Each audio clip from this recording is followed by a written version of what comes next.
What is going on, everybody? How are we doing on this fine Thursday evening? My name is Eric, and welcome to Q2C VR Gamer Live. We are a weekly VR talk show that airs live every Thursday at 9 p.m. Eastern Time, where we are live to Facebook, YouTube, Twitch, Twitter, TikTok, Kick. I have no idea why we go to Kick. Todd keeps telling me it's good. I don't think so. I think he's lying. But you can catch us live on every one of those platforms. You can always catch us afterwards on your favorite podcast platform. But before we go any further, let me say hello to my partner from the great Canadian Northwest. He's the friendliest Canadian you have ever seen. Wait a minute. Who am I kidding? Every Canadian is friendly. I like him even more than Terrence and Phillip. And if you don't know who Terrence and Phillip is, I cannot be your friend. And I don't think you have a soul. What is going on, Todd Jackson? How you doing, man? Hi diddly ho diddly. I'm doing good. Are you a Terrence and Phillip fan? I am. Let me ask you this. When that movie came out, was it like, so if anybody doesn't know, it's the South Park movie, right? Terrence and Phillip from the South Park movie. Hello, anybody? Is this thing? Yeah, they did a parody song. Yes, they did.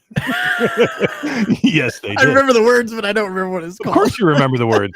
I don't think you can say that word that quick as we go live on YouTube. Like, we swear in this show all the time, but if we come in and we say fuck, like right out of the gate, that's bad. Like, and then we're gonna get in trouble. And if you say uncle fucker right out of the gate, we are definitely going to get in trouble. Definitely going to get in trouble. So why would you do that? Like, why? I don't know. I just couldn't help it. Number one, don't say that.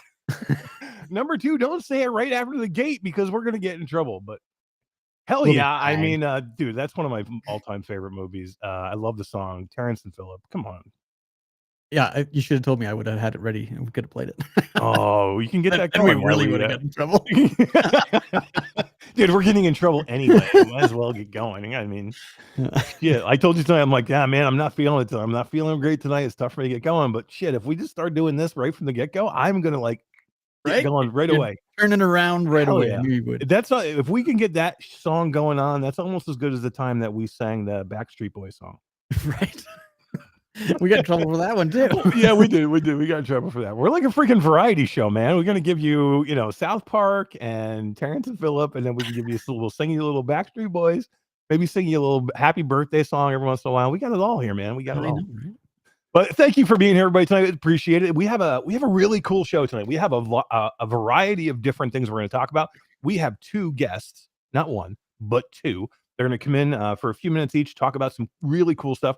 Two people that have never been on the show before. One that I consider a personal friend that I would love to have had on for a long time. Todd keeps telling me no. I don't know why, but I'm like, come on, Todd, I love this person. I literally have love for this man, and you won't let him on. And I'm like, what is the problem? Hey, bro. So, yeah. We'll talk about it tonight. We'll see why you have those problems. But he is waiting in the wings. Before we go any further, let's get to our chat and say hello to everybody, and then we can get him in here. Let's see. Let me go all the way up to the top. Why can't I see up any higher than? Oh, I know. Hang on a second. I'm gonna make this bigger. Let's see. That's what she said. Yeah, she did. We got pop out chat. All right, I'm not prepared. I'm unprepared for chat. Sorry, chat. I get you. Hang on. It's all good. It's Thursday. Yeah, it is. It's the weekend. There it is. We don't want top chat. We want live chat. And there we go. Okay. Now I got to see all my favorite people. What is going on? Destiny 11, how are you doing? Bluebell is here. Q2C VR Gamer says, yo, yo, yo, like he always does. Getting things done. I was just looking at their podcast, Todd, when we were doing and setting up for ours. I was in there hanging out with Jay Dunn and Joy Rain and listening to a little bit of their podcast and saying hello. Let's see. Paul Fennessy is here. Arlen Kundrich is here. Haruku is here. Hello. How are you? We have 5 gifted Q2C VR Gamer memberships by Q2C VR Gamer. That's pretty awesome. I love that guy. Pretty cool. Yeah, and they went to J Devil, VR Spry Guy, Mickey Burr, and James. Oh, and Michelle B. Like, I couldn't even pick 5 greater people to give those to. I mean, maybe I could, but I don't want to say that in front of them. Like, that would be rude. Yeah, that'd be just we have, as you said, we do have, let's see, we do have Michelle B, J Devil. We have VR Spry Guy, Mickey Bear. James is here. Let's see. We have Techno Glitch is here. What's up, Tech? Air Force One, your namesake, Todd. Radio Runt is here. What's up, Radio Runt? How you doing, man? Gonna talk a little. Been trying to play a little Helldivers 2 with Radio Ryan. We basically just bullied him into going and buying. You tried that on me last week too. I know it didn't work, but we actually we made it work on Radio Ryan. We bullied him into buying Helldivers so we could play Helldivers. And it worked. Gabriel 004 is here. How you doing, man? Ryan B. Hooked Worm, the Hoosier Game Cat is here. I love your name. Pico Guy is here. I love that name as well. Tasselhoff is here. What's up, Tass? Typical Kiwi. Midlife Kid. What's going on, man? Good to see you. Alex VR is here. What's up, dude? Good. Love you, dude. Good to see you, man. Let's see. Ryan B. GT Racer. Who else do we got? Brandon VR. I think I said Paul Fennessy. Hussein X. Orland Hooper's here, Todd. Orland Hooper's jacked, yo. Damn right he is. No, he is jacked, man. Let's see. Who else do we have? No spam in the kitchen. Nick Thompson. Awesome Tatum is here, and he is awesome for sure. And we have a Jay Bratt sighting. What's up, Jay? How you doing, man? Good to see you. I got a question for No Spam in the Kitchen. Yes. Does anybody else other than you and I call him that? Call him No Spam in the Kitchen? I would completely doubt it. Like, it doesn't say that. Everybody no, it doesn't knows say it in any way whatsoever. The first thing we thought of when we saw his name like a year and a half ago was, hey, look, it's No Spam in the Kitchen. But if you look at it backwards, it's Nick Thompson. Yeah. No Spam in the Kitchen is Nick Thompson backwards. Yeah, he says nope. Nobody calls it but us. Just me. Yeah. Yeah, but have you ever told anybody, Nick, that we call you that? We call you No Spam in the Kitchen. I mean, come on. I would be like, hey, that's my new Great nickname. name. I just gotta say. No Spam in the Kitchen. But man, thank you everybody for being here. We appreciate it. We have, like I said, we have some really cool segments of the show tonight. They're not going to be real long segments. We're going to kind of get in and out on a few of these. But this first one, this is one that we've been wanting to do for a long time. And Todd, let's bring in an amazing guest from his own variety channel where he creates content, and HTC. We have Brandon Connelly here with us. Brandon, what's up, dude? How you doing? What's up, everybody? How's it going? Good. Dude, thanks Eric, for coming on the show. I appreciate you having me here, Todd. You can just go. Tell him. You know, he was saying you're my favorite, and I'm your favorite, so don't lie. Well, he was Not saying true. earlier how you're the nicest Canadian, and you just don't want me to be on here, man. That's just not true. I know, but he's just a terrible American. He's throwing me under the bus every chance he gets. I only throw you under the I just bus don't when it's believe it. true. I don't believe it. No, but thanks for having me, guys. I really appreciate it. Obviously, there's no time like now. So I appreciate you having me on here and talking about some amazing, VR stuff that's going on currently. Cool shit that's happening. Yeah. Yeah, and there is a ton going on too, and we have some really cool stuff to talk about HTC tonight, which is one of the reasons why we had you on. But before we even get into that, I want to talk about you a little bit, because I mean, anybody who is in the VR space that gets a chance to to interact with you because of HTC, or has gone to some of the shows and the expos that we've gone to, you get a chance to kind of hang out with you and meet you and see how an amazing person, genuine person, an ambassador of VR that you are, which is cool. But a lot of these people don't get the chance to see that. So if you could just kind of introduce yourself, tell us a little bit about yourself. I know you have a great channel where you do lots of streaming also, but yeah, just tell us a little bit about you and your background. Yeah, I mean, I don't think we have that much time to cover everything, but we'll definitely try. I'm good. Yeah, I told you guys, as soon as I go live, I'll be fine. I'm ready to go. you're solid. Adrenaline is kicking in. Yep, just throw up off of the back on the side, and you'll be set. Absolutely. Yeah, I mean, I'm a gamer at heart. I played video games like 5, 6 times, maybe 7 times a week sometimes. I love VR. The community, one thing, is just an amazing group of people. You guys, are amazing. I love hanging out with you guys. Going to the events is probably my favorite things to do every single year, is just getting to be with all of the people in the community. But sidestepping backwards, I've been at HTC for about 8 years now. So basically, right when the first OG HTC Vive headset released. And I've been on every CES that we've done. I've gone and talked about all of our products. I've been through just everything that we've kind of done over the last 8 years, and I'm now on the global PR team. So I get to not only attend amazing conventions, expos, and events with everybody in the VR community, but I get to engage with media and kind of just keep pushing our brand out there and tell people what we're all about. And it's just, I honestly wouldn't trade it, because it's amazing. I love it so much.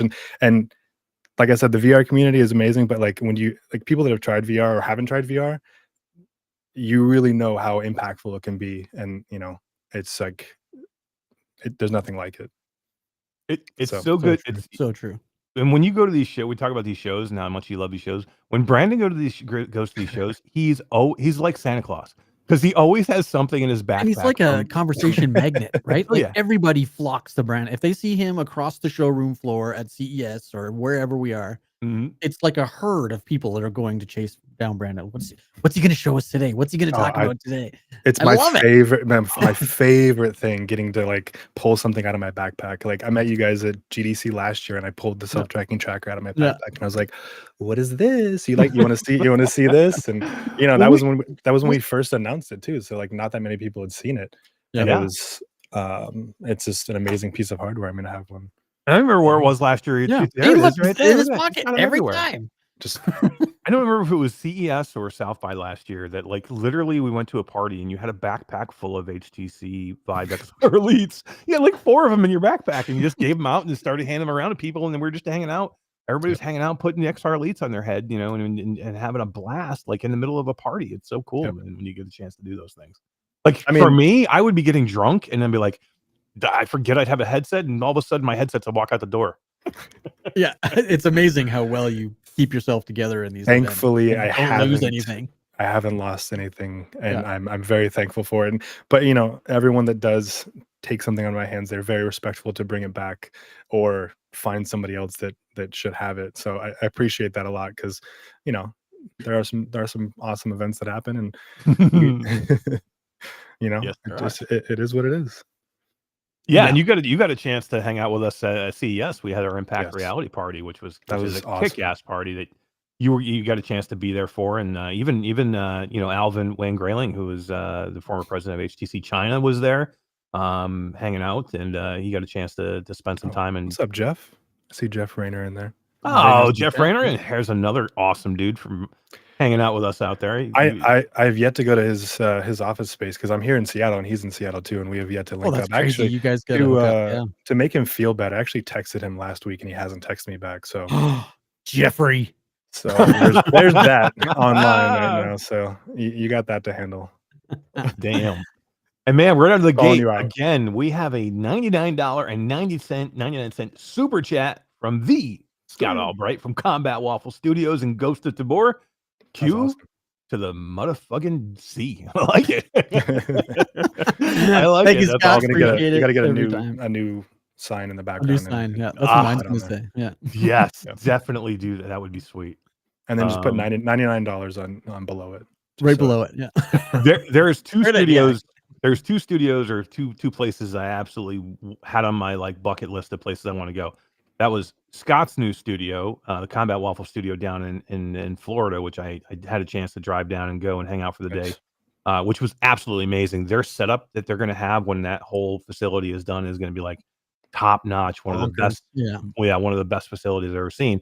But Jeff Rayner's would be the other one. Like that is on my bucket list. Like Jeff has some of the coolest shit. Like he always has something.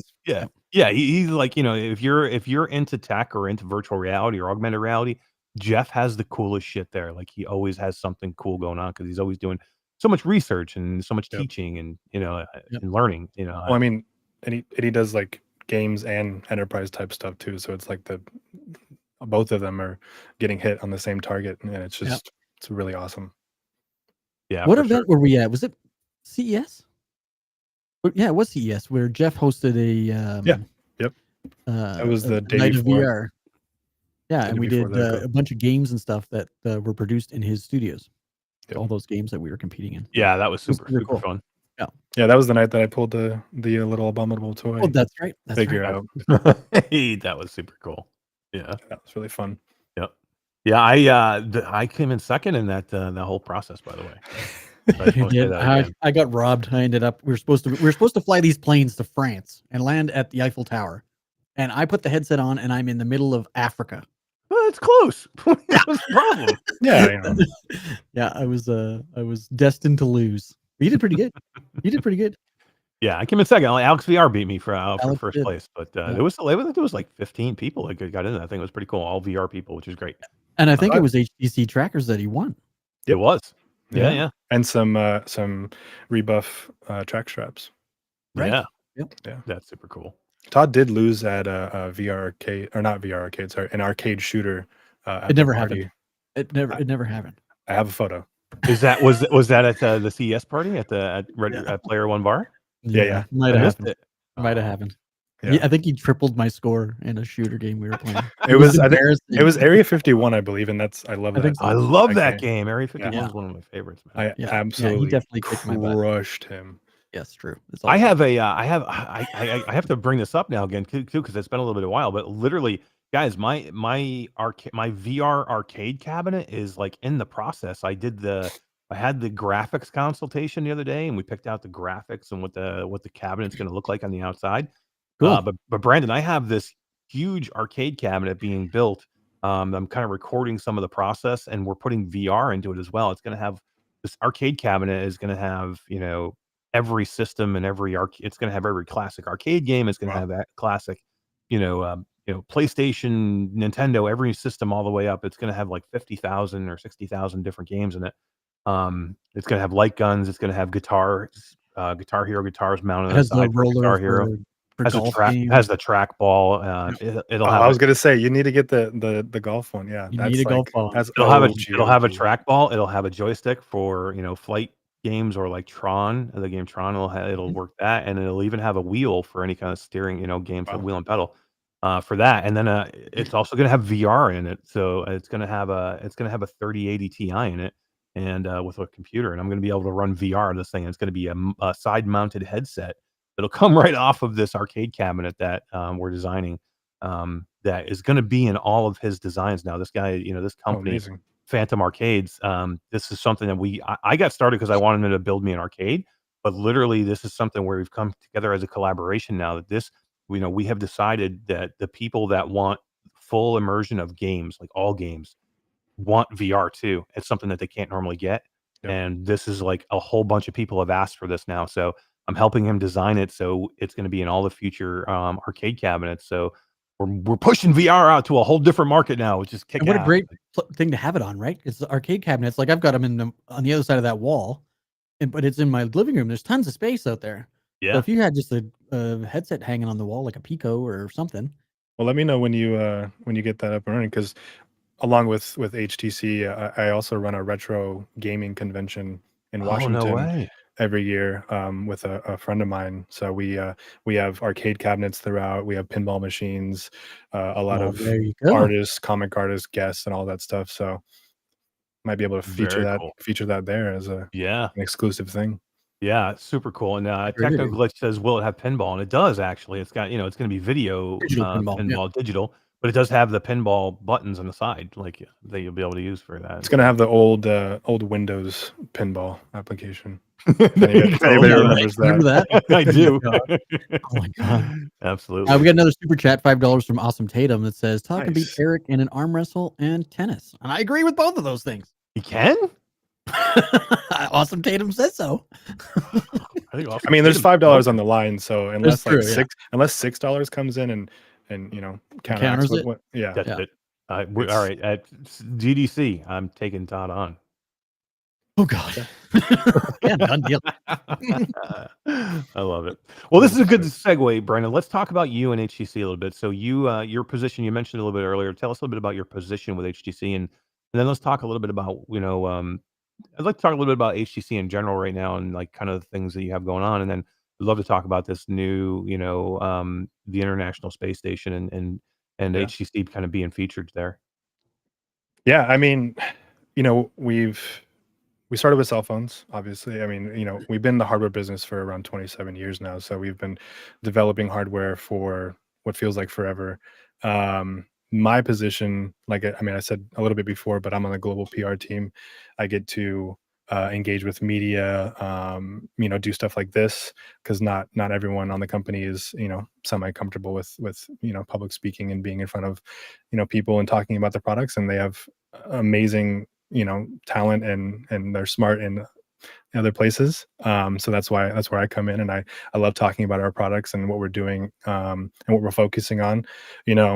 I'm sure everyone is aware of the Vive self-tracking tracker that we released that we announced last year, and now it's released. We have an open beta for third-party PC VR headsets, so all-in-one headsets, and that would be a like a Quest 3 or Quest 2. Because we want to build products in an open ecosystem, so everyone has the accessibility to use them. So we don't want like the trackers to just be tied to our devices, because there's a giant market for other all-in-one headset users, and they don't really have the ability to use a standalone or to use a tracker unless you're going to buy base stations, and that comes with a whole nother cost. And some people don't want to mount base stations in their walls. Some people live in apartments and they can't really make holes in their walls, and that disables them from doing all those things. And that the self-tracking tracker just opens up the accessibility options for people outside of the realm of just our headset hardware. Main focus of ours is obviously enterprise. We see a lot of potential and growth in the enterprise market, but we started with consumer stuff, but we moved to enterprise, and it's been amazing because like I said, I'm a gamer, and I wasn't necessarily on board when we did a shift to enterprise, but seeing how impactful and how amazing XR and VR and AR and all that stuff can make everyone's lives a lot easier as far as like productivity, training, different medical applications, just infinite possibilities in the workforce. And we do stuff in the military sectors as well. We have clearances and ATOs that we have to enable our headsets to be in certain sectors of different militaries. Cool. Because we also pride ourselves on privacy and security. We don't collect any data. We don't we don't do any of that stuff. Nice. That's not our that's not what we want to do and how we want to run the business. We want to enable people to use our products and not have to worry about us collecting data, like the headsets, the trackers, all of the stuff that we have. None of the tracking map is ever saved, and it's all encrypted on the headset, so nobody can access that stuff, even if they wanted to try to. Obviously, other companies on the market, they do collect that stuff, and What are you talking about? I have no idea what you're talking about. Yeah, I don't know. But then like we still see a huge market for gaming. We want to still be in that space. Viveport is an amazing subscription service that's been, I think now 6 or 7 years that it's been, just working with developers and different different publication, companies. And we have some great things in that sector as well. Viveport's not talked about enough.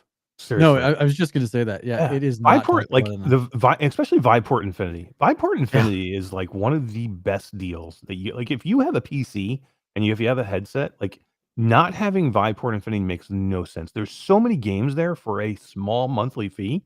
Like I don't even know if you could play them all. Like I support it, even though I get pretty much every game. I still support it just because I think it's a good service. It's a great service. Well, and speaking on the open ecosystem of our hardware and software, Viveport, you can access that on any headset. Right. If you have Viveport on PC, you can launch your Quest headset and use it with that if you wanted to. If you have a Vive headset, you can launch it with that. I used it on a Windows mixed reality headset back in 2016 or 17. Yep. Or somewhere around there. Like, you guys have been doing it for it seems like forever. Yeah, Viveport was the way where you went. Yeah, Revive I think was the software I had to use back then. Oh yeah, I remember that one. Remember that? Yeah, yeah, that's crazy. Revive, I love Revive. Yeah, I mean, obviously I could just talk about this stuff for forever, and but I think the main thing that I want to like tell people about right now is that. We'll show some more stuff on it here in a second, but we recently sent a Focus 3 up to the International Space Station, and we essentially, our engineers, which are amazing people, a lot of them have been in the company 10, 15, 20 years. Like they're really passionate, and they're just smart as hell, honestly. But they configured a Vive Focus 3 to work in a microgravity environment on the space station. And that's insane. Like I can think of 40 different things that would prevent that from happening right now. Like being able to work. Like just making that happen had to be like insane and like a lot of work into just trying to make it happen. Yeah. I mean, we partnered with NordSpace and XR Health to make this collaboration happen, and they were amazing in the whole process of talking with us to how to get this to work. But it's funny because when you think about where we are, it's it's easy to make something work because there's a way for the headset to tell which direction you are, the gravity and all that stuff. But when you're in space, there's essentially no direction. There's no gravity, any of that stuff. So we took a Focus 3 controller and we identified it as an anchor point so that the headset can make it understand that that's where you need to track from.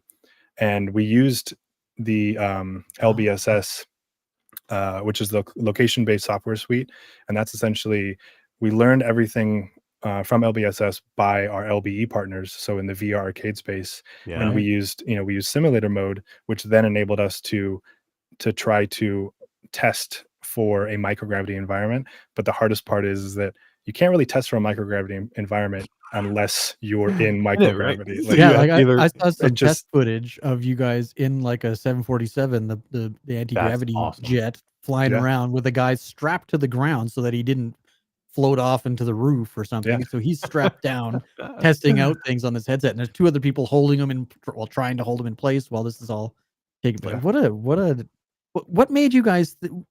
You might not know the answer to this, but did the space people come to HTC, or did HTC think, what we should do is we should go to space?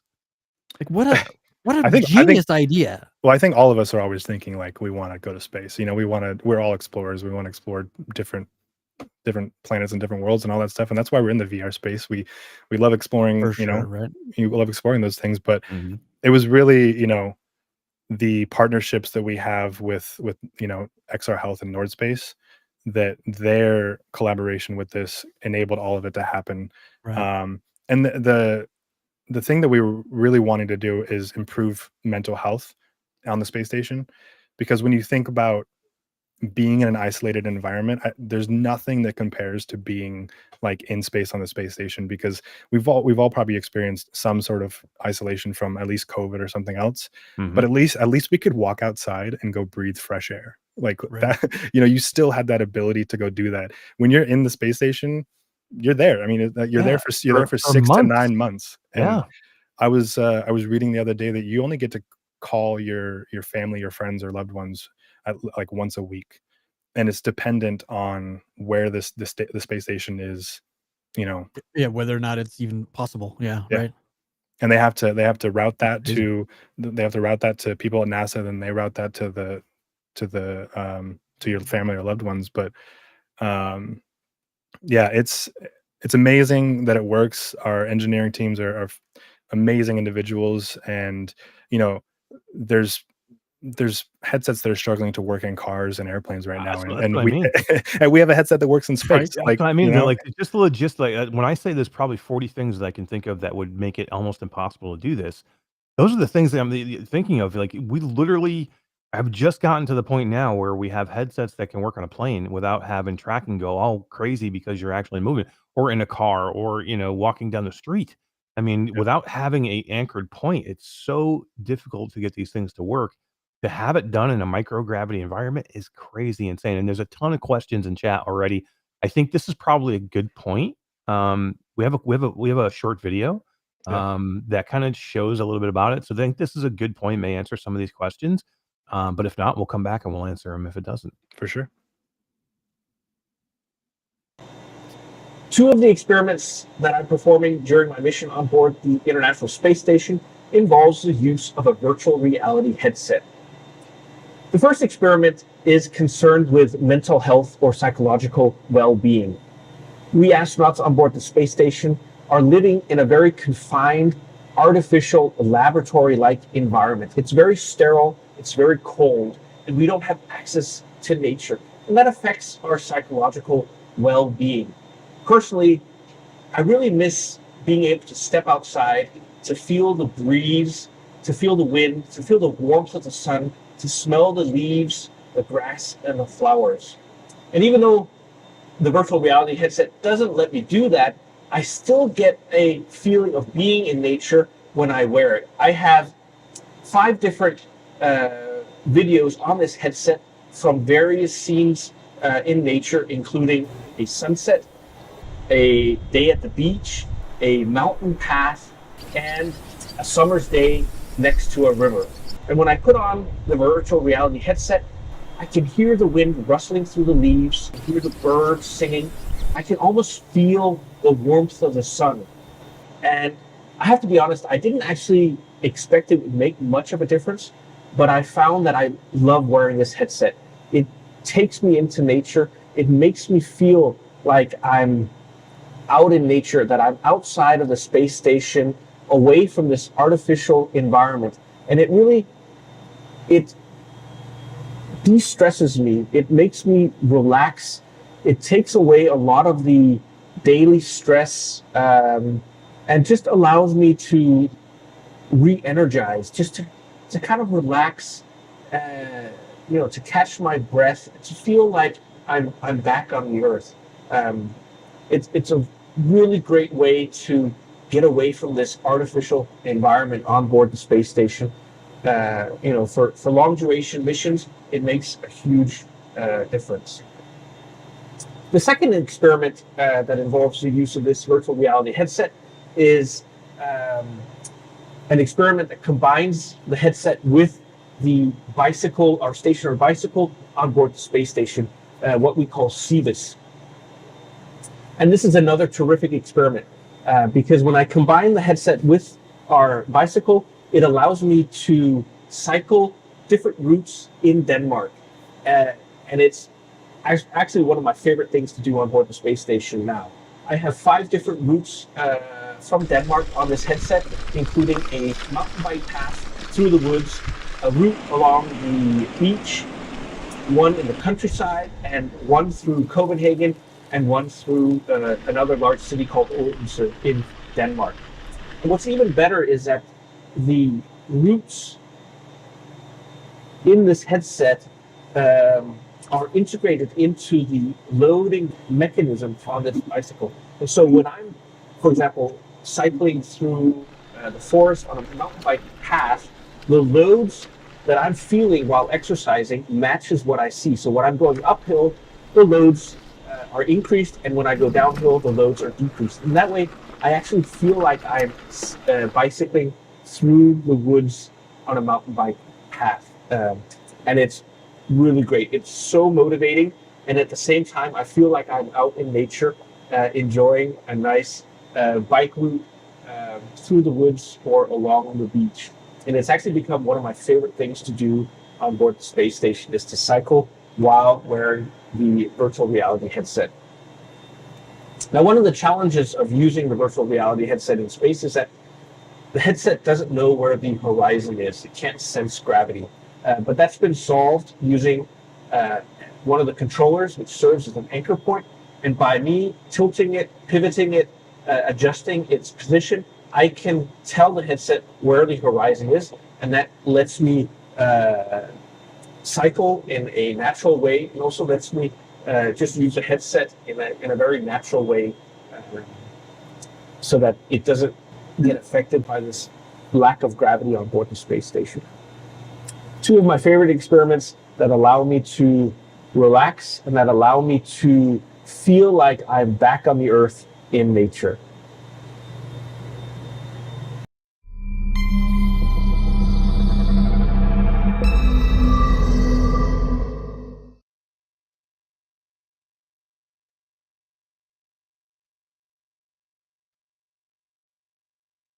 That was very cool, man. That is that cool. I love when we get to do Amazing. virtual reality things that are not always game focused, right? Like, I enjoy VR gaming more than probably most people. I've built my entire life around it, as you can see behind me, and what we do for a living. But when we can take virtual reality and make it into something more, and do it for health reasons, or for mental health reasons, or physical reasons, or I've seen them do things with blind people now in virtual reality.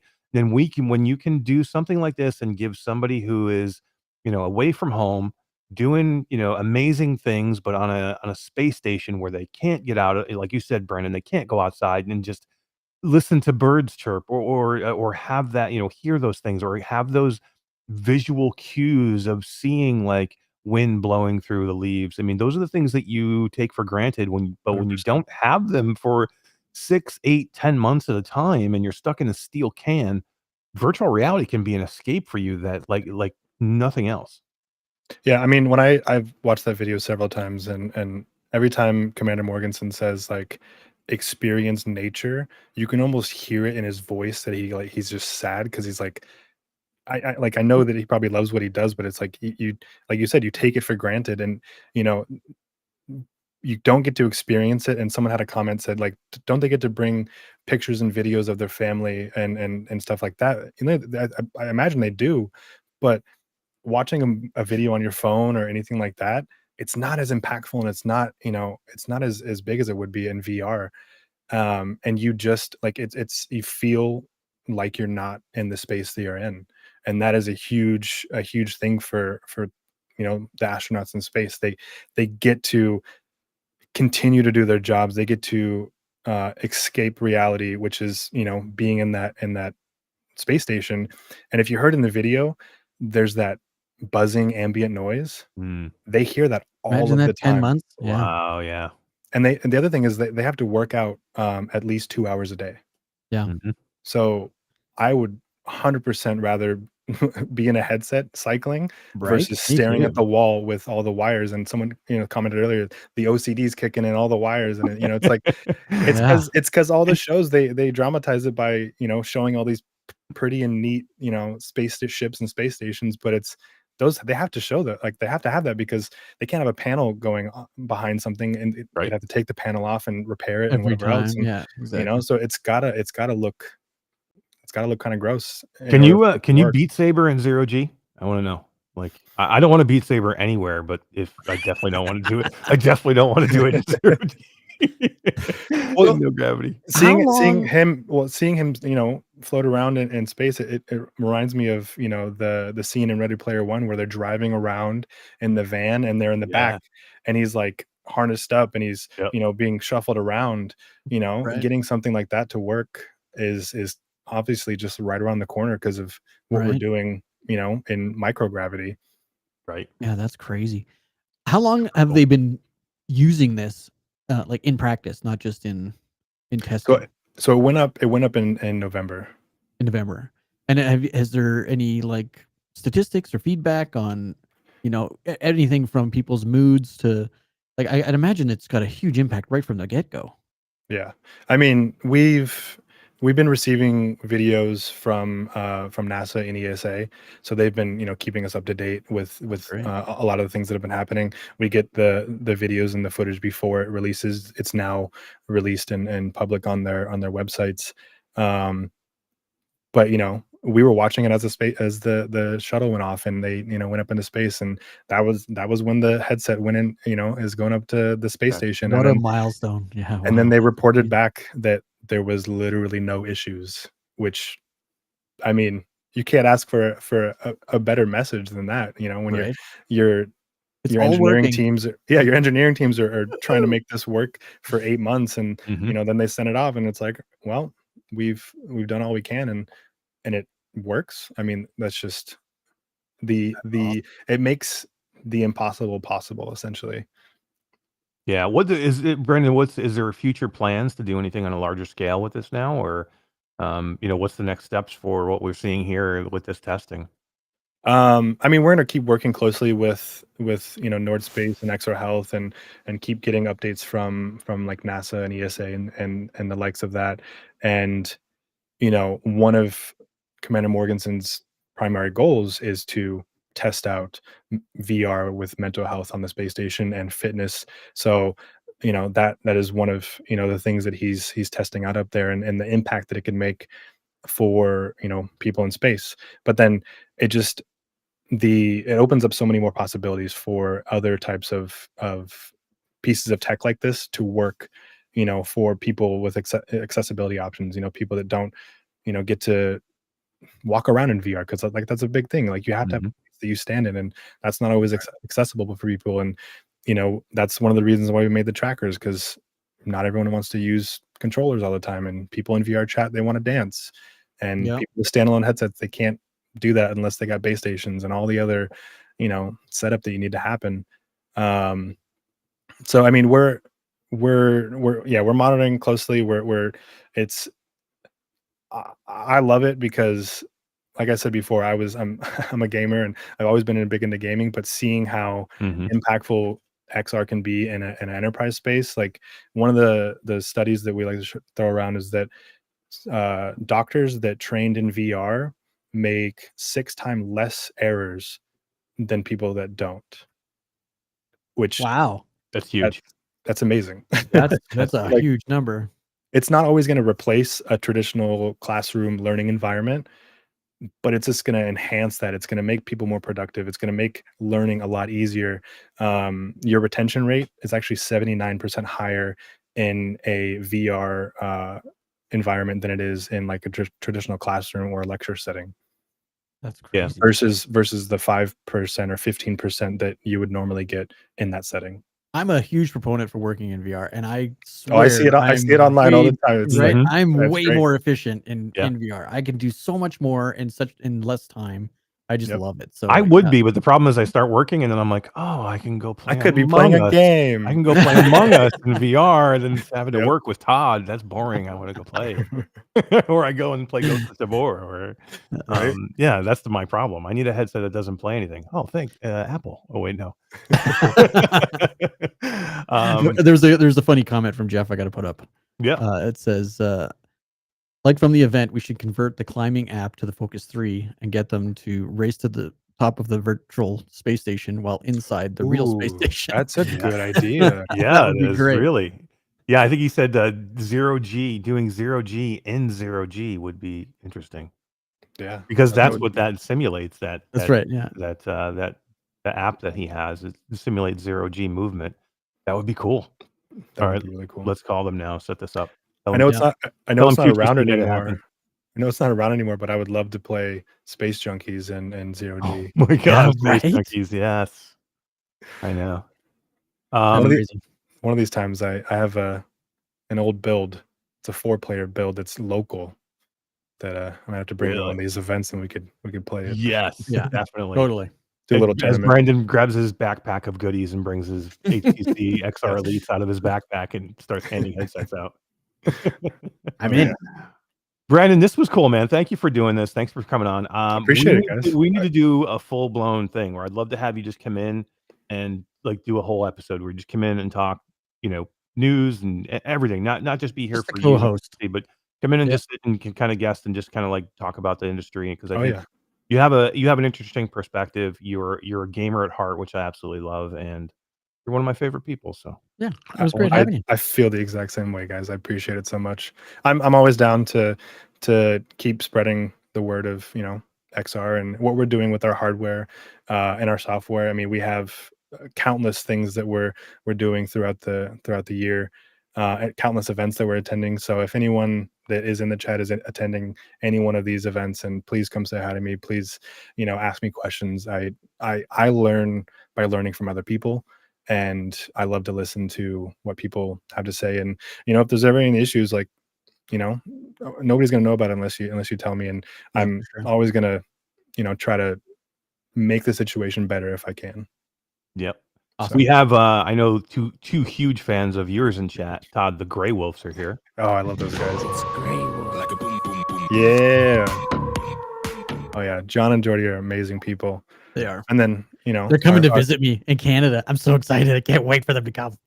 Oh, I can make them feel bad about something. Oh, excellent.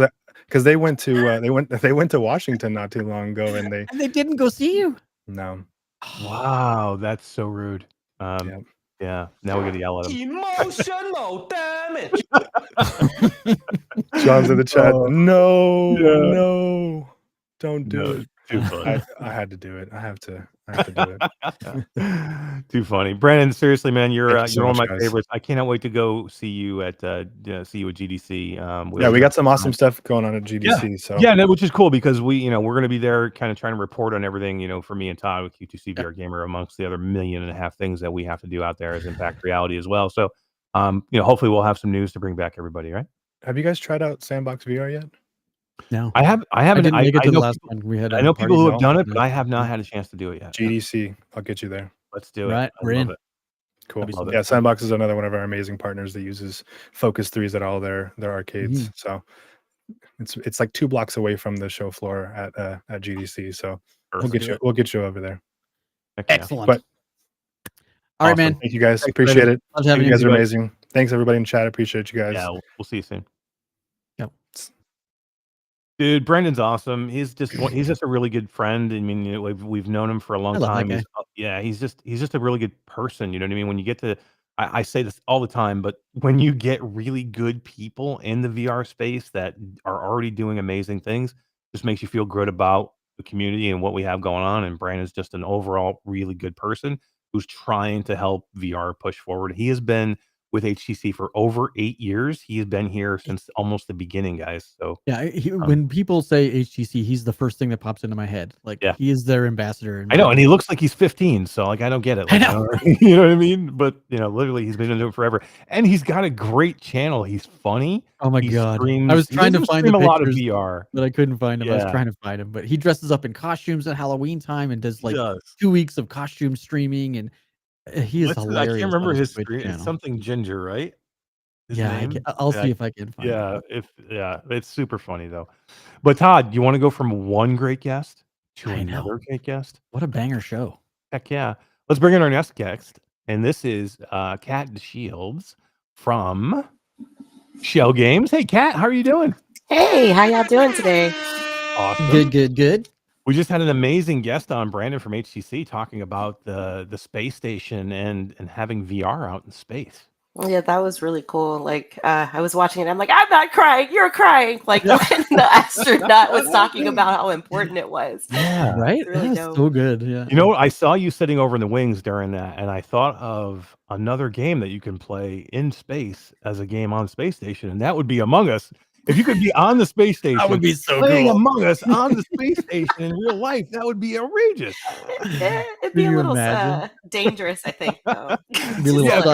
What if you shot somebody out of the airlock by mistake? Get out of here.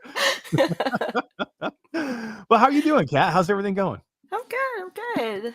It's leap day. It's Friday Eve. Feeling good. Right? So, and this has been a super great show so far. So I was like, no, wait, I want to hear more. Don't rush.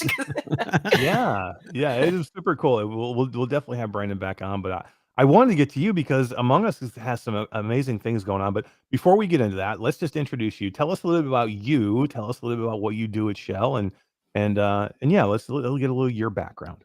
Yeah, sure. So, I don't know if y'all watch Family Guy. That clip of Peter falling down the stairs is kind of like my trajectory through the gaming industry. Nice. It's just like, whoa, what's happening? So I've been in gaming in the marketing capacity for about 10 years now, and have like bebopped around from like esports to like live service games to virtual reality to games journalism. And I'm cozy at Schell Games right now. And one of our really cool games that we worked with Intersloft to put out was Among Us VR in 2022. And I forgot to say what I do because I'm the senior PR manager at Schell Games. Which is, it's a kick-ass title because literally that means you do absolutely everything to tell everybody about everything that goes on in Schell. Right. Literally, I think the best job because it's like I get to wait until all the stuff is done and then say, look, it's great. Oh my gosh, it's amazing. I get to play it too now. And then on to the next. I know, it's awesome. It was cool. It was cool because we got a chance to yesterday. Was it yesterday? Yeah, yesterday there was a live stream event and there was a whole bunch of content creators. There was Sean Cameron, there was Mateo 311, Tigress X, and who else do we have on there? I know I'm blanking, but it's TDVR. Did you say? Yeah, TDVR Gaming. Yeah. Mm-hmm. Yep. And I think there was one more, but it was cool to be able to see them play with the developers, and it was one of the questions I had for the developers early on was like, who is like the best at Among Us? Like, so like how many There's gotta be one. like Yeah. so I would ask you the question like at your offices, do you guys play? And like, do you play? Like, I mean, you must play and test and do all these things. Like, who's in the offices who is like the one that you're like, wow, this person's always so good at this game? Well, it's funny that you mentioned that because in our meetings today, we were like, we need to put like the dream team together of like the best Yeah. like Among Us VR players in the studio. It'd definitely be probably Spencer from QA. So QA plays the game like right. They play so much. Yeah. and it's a blast listening to them, just like hearing them talk to each other. I love it. And then I think the next contender would be Bill, and he's in engineering. So those two are just ruthless. I gotta write these guys' names down. Yeah, right. Stay away. But yeah, all of the devs, like they're pretty great at playing the game. Just so play testing, of course, but you know, we play with like the communities, so like folks that are in the Discord server. And then we play as a studio too. It's like to test out new features and to get feedback all along the production cycle. So it's really cool. Do you guys do it just for like social bonding, team building, that kind of thing inside? That's a funny story, Todd. Or is it just something you get tired of playing? So we do team bonding stuff. We once had like this like trust team bonding activity, and then we went and played Among Us VR, Oh my God. and that didn't do much for the trust. That's awesome. It's just like you lied to my face. Yeah. Oh my God. People are loving your shirt, by the way. Oh, thank you. Thank you. Yeah. That's awesome. Yeah, it was Genghis yesterday. Yes, Also in that yes, stream you're yesterday. right. So if anybody hasn't watched him, go watch the stream. I mean, if you get Genghis, Mateo, Sean Cameron, TDVR Gaming, all in Tigris, all in one, lobby going after each other in Among Us, that was so funny. I got a chance to just kind of listen to everything that's going on. It was so funny. But Todd, Kat, we get a chance to do it tomorrow, which is going to be super cool. So tomorrow we have another live stream of this, which we'll talk about these LTE events. But we have a chance, Q2C VR Gamer. So myself and Todd will get in there with Soul Fox, which we love. Fox is a good friend. Yep. We get in there with Bethia, Chubbier Snail, and I think we're going to see VR Central and Sean Cameron as well. So that will be an excellent stream of all of us going at it with each other. That's going to be insane. That's fun. So yeah, I think that's going to be at what time is that going to be tomorrow? 1:30 Pacific. 5 yes. Eastern. Yes, thank you. 1:30 Pacific. Well, no, it's not 1:30 Pacific. Let me just get the exact time here. Maybe it's 2:00 Pacific. 5 Eastern. I'm so bad Yep, with there time. we go. 2 Pacific, 5 Eastern. Here we go. 2 Pacific, 5 Eastern. Come and hang out with us. We are going to hang out. We are going to play Among Us. Again, Bethia. We have Soul Fox Gaming. We have like the Rec Room crew. We're going up. Yes, you know that, right? I know, and they're all like close Rec Room buddies. They're gonna. I know. So bad. They're all gonna. Yeah, they're probably teaming up right now, saying. You're also going to have 2 devs in there too. We're actually lucky to have awesome. a tech producer from Innersloth will be joining us. That's fantastic. Along with a producer from Schell Games. So it should be fun. It should be a great time. I'm looking forward to it. Yeah, and it's kind of all to celebrate these really cool limited time events that Among Us has going on. Can you tell us a little bit about what these are? Sure. So limited time events are limited time only. And it's like a really cool way for us to like just experiment with like new gameplay modes. So there's so much to love about Original Among Us. They've done so much since they've launched. And we work very closely with Innersloth to try and pull as much of that flavor as possible into the VR world. Now, doing it all at once is going to take some time. So the LTE events or limited time events, you can test out like new roles, new tasks, different gameplay modes. So the one that's running right now is Lights Out mode, which uses pulls the engineer role from the original game. So now crewmates can vent. And there's this really, really cool like tug of war dynamic. So like as the imposters start picking off the engineers, then the lights dim. But then when the engineers start completing their tasks, then the lights go up. So it's a race to the finish. Cool. I can't wait. I love that you guys are doing things to keep it fresh and keep things going. I mean, everybody loves Among Us, and I think one of the biggest reasons that the flat version is so popular and still so popular is because of all the different, maps they have and different play styles. Todd, I think you said that your kids played a ton of it, or you played a ton of it. Tons. Where They there was watch just so many streamers different for hours. They just love watching people play flat Among Us and all the mods and all the different things you can do. Like there's so much you can do with it. It's crazy. So to have those kind of things pulling into the VR space is pretty cool. Yeah. I think it's very cool. I'm glad you guys are keeping it fresh, kind of doing different things, and I love this lights out mode. I mean, it's so tense as it is, and now it's going to get darker as you start to like lose. I'm gonna have to go watch yesterday's stream because I was at work. I didn't get to watch it, so I need to watch it to get some insight before we battle tomorrow. So I know our buddy Mateo was in there. A lot of finger pointing going on. Absolutely, yeah. Like literally, at one point he was like blaming everybody. He's like, I can smell somebody's like deception from a mile away. It was too funny, but Tigress was great in there too. If anybody had a chance to go watch Tigress X, she was super funny in there, and I think that was one of the first times she's ever played Among Us, and she had an absolute blast. What's fun is like when you get streamers who are doing something, and then they come out of it and go, "Can I just jump back in there and play?" And I'm like, yeah, go, just jump back in and play as much as you want. No, we love it, and I mean, yesterday was such a great stream. Like the whole time, like sitting there watching it behind the scenes, I'm like, dang it, I want to get in there and play. I'm going to be terrible at it. I'm a horrible liar, but I want to try it, see what's going on. Me too. I'm not good at it. I'm not good at it on it anyway at all. I mean, you would think that like, you're like this big bright bean, like that's the ultimate poker face, right? But no, it's like you can still see right through it. Yep. Yeah. But so Kat, tell these LTE events, we're going to see more of these. Oh yeah. So this is the first of several that will roll out over the year. This one closes, Lights Out Mode closes on March 12th, and once it closes, it's gone for possibly forever. Who knows?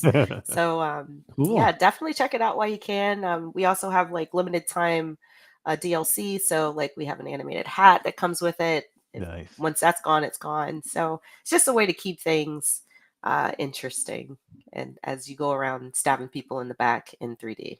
Right. So good.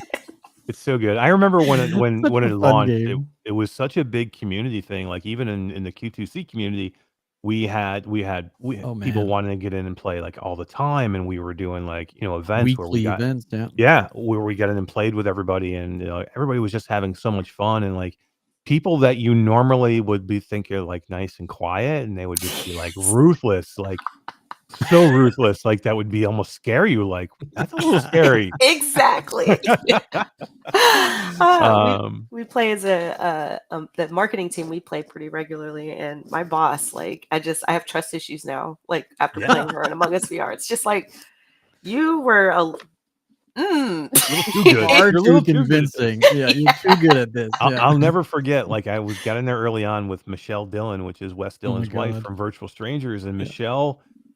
She's a awesome person, but a little quiet. And I remember her sneaking up behind me and killing me. And the last words I heard from her were, "Bye, Mash." And she just killed me. And I'm like, oh my God.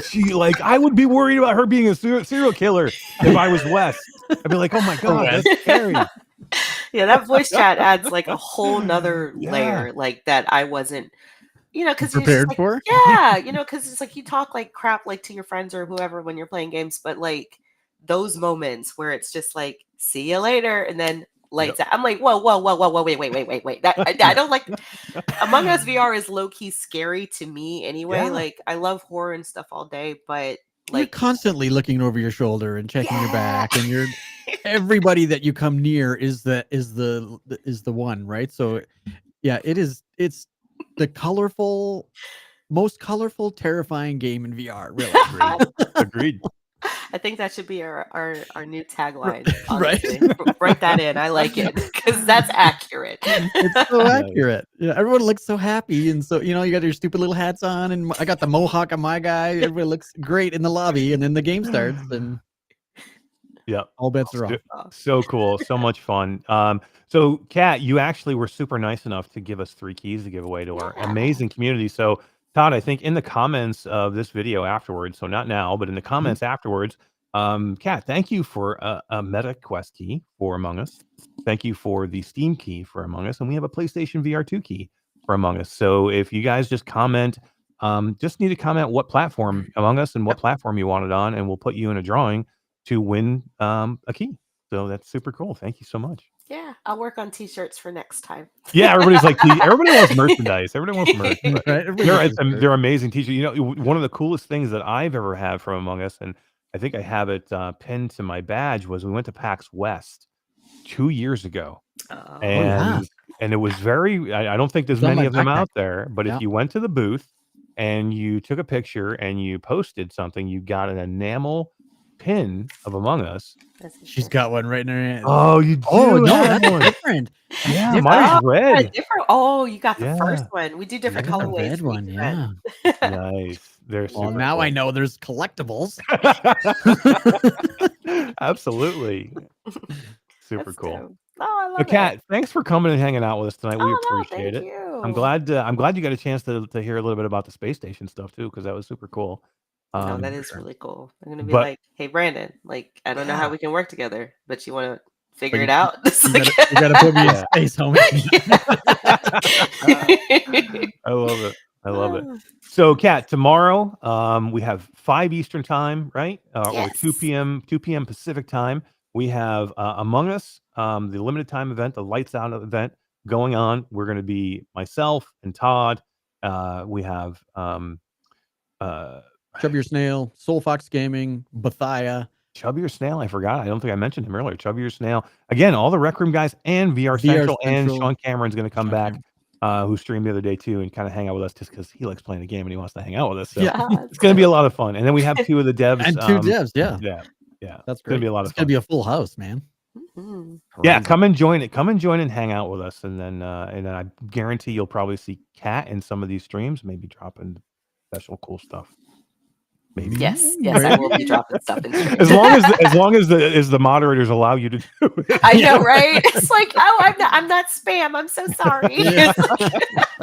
They're like, they're doing their jobs really well. Like that's in their time. I'm like, I'm trying to give keys out to people. They won't let me. Nice. Hair Force One says, Kat, you're awesome. Oh, thank you. You too. Awesome. Well, thanks. Come back anytime.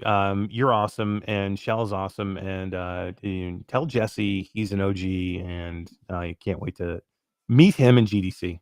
Yeah, absolutely. Awesome. I definitely will. And thank you guys so much for being so gracious and inviting me on the show. And chat, y'all are amazing. So digital high five from me. There you go. Digital high five. I love it. There we go. Cool. But yeah, y'all take care, and we'll see you in Polis Point or on the space stations pretty soon. Heck yeah. Sounds good. Thanks, Kat. See ya. Back-to-back amazing guests, Todd. That was such a good show. Kat's awesome, dude. She's just such a cool person. I just want to shout out my sister because she's hardly ever in chat, but I saw her name come up and I thought I'd say hi. She's my wife and my sister are down in Phoenix on a little ladies getaway, relaxed trip. They went golfing and hiking and to a baseball game, and my God, they've been having a great time. Cool. So. So shout her out completely. What's her name? And let's say hi to her. Let's talk to her. Denise. She said hi.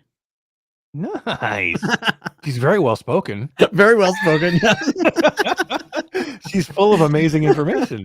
Yeah, I'm sure she's sitting with Allison right now, cracking up because I've called her out on the podcast. Oh, well, hello, Denise, and hello, Allison. And Allison, I just want to say congratulations on your time away from your crazy husband. Enjoy it. It has been a little crazy around here without mom in the house, I tell you. I'm sure. Yeah, for sure. But dude, Todd, that was a lot of fun. I can't wait till tomorrow. We'll have a show page up for that soon. The live stream page up, hopefully in the morning sometime. But yeah, it's gonna be 5 p.m. my time tomorrow night. I think that's what like 3 p.m. your time. Yeah. And then 2 p.m. Pacific. On Friday. What a great way to get home from your day and come watch us hang out and do some Among Us with Soul Fox and Bethia and Chubby or Snail and Wise and Sean Cameron and a couple of the devs. That'll be awesome. Yeah, it's gonna be good. Sounds like. And I haven't played Yeah, and I haven't played Among Us in a long time. A long time. I actually reinstalled it just now, like before the show. I was like, oh, I got to get it ready. Nice. So I'm ready. Nice. I'm ready. Heck yeah. And then just remember, everybody, if you want to win a key, if you don't have it, which how do you not have Among Us at this point? But if you don't, and you want to win it, we do have 3 keys to give away. Just comment what Among Us, and then whatever platform you want it on. Play Meta, Steam, or PSVR 2. PSVR 2. Let's talk a little PSVR 2, Todd. What a segue. Man, did I plan that or did you plan that? I don't even know how we did that. Literally, I am doing this show on fumes, dude. Like I don't even know, know, right? Sitting here right now. Like I was gonna. You're doing great. You're doing great. Oh, thanks, man. Literally, if we didn't have guests tonight, I was gonna cancel the show. And we've never canceled a show for any other reason than maybe we weren't in town or something. But literally tonight, I was like, if I didn't have a guest, I'm holding this together. To go to bed. Yeah, it's just like it's just I don't know, something has hit me like a couple hours before the show, but yeah. So if you hear me like reaching for things a lot, my brain is not 100% right now. I'm just not feeling the best, but I'm still enjoying being here and I'm still enjoying hanging out with you guys. So I'll keep it going as long as I can. But let's talk about some weird news. I don't know what to think about this. Like, so let's talk Sony and Sony shutting down London Studios. And I don't know. I don't want to doom and gloom PlayStation because I don't think there is 100% doom and gloom here. But it doesn't make me feel like good if I'm on the fence right now, and if I'm like, should I go buy a PlayStation or not? Like, or a PlayStation VR 2 or not? Like, how do you feel good about like everything that they've done and what's going on now? And then like they have no communication with their community. They have no outreach to say, hey, we're here, we're supporting this, we love this headset, this is what we have coming, this is what we're doing. To me, it just seems like, and this may not be the case, but it seems to me like Jim Ryan's out the door. Herman Hulst could give 2 shits about VR, and they're just like, we tried. Let's reallocate. We tried to move money around. Yeah, exactly. Yeah, so I don't know. I could be wrong. Like I don't know the inner workings of Sony. I have no idea what they're thinking. I know that there's a lot of people saying a lot of things, and things you have things pointing in the wrong direction. And if you do plan to support this headset, which I hope they do, why not figure a way to come out and talk about it? And this isn't just Sony PlayStation VR 2 that's a problem. This is a Sony problem. This is not, because it's happening in their flat. Right. It's not just the VR studios. There was one small portion of VR studios from the London office. Yeah. And a bunch of flat stuff has been canceled. Right.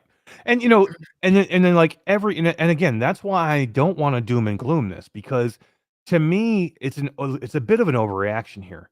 London Studios is a great studio for the PlayStation VR 1. Okay. They haven't produced shit for anything in about 5 years. So is it a big loss? I thought they did one of the new titles. No, they haven't done anything.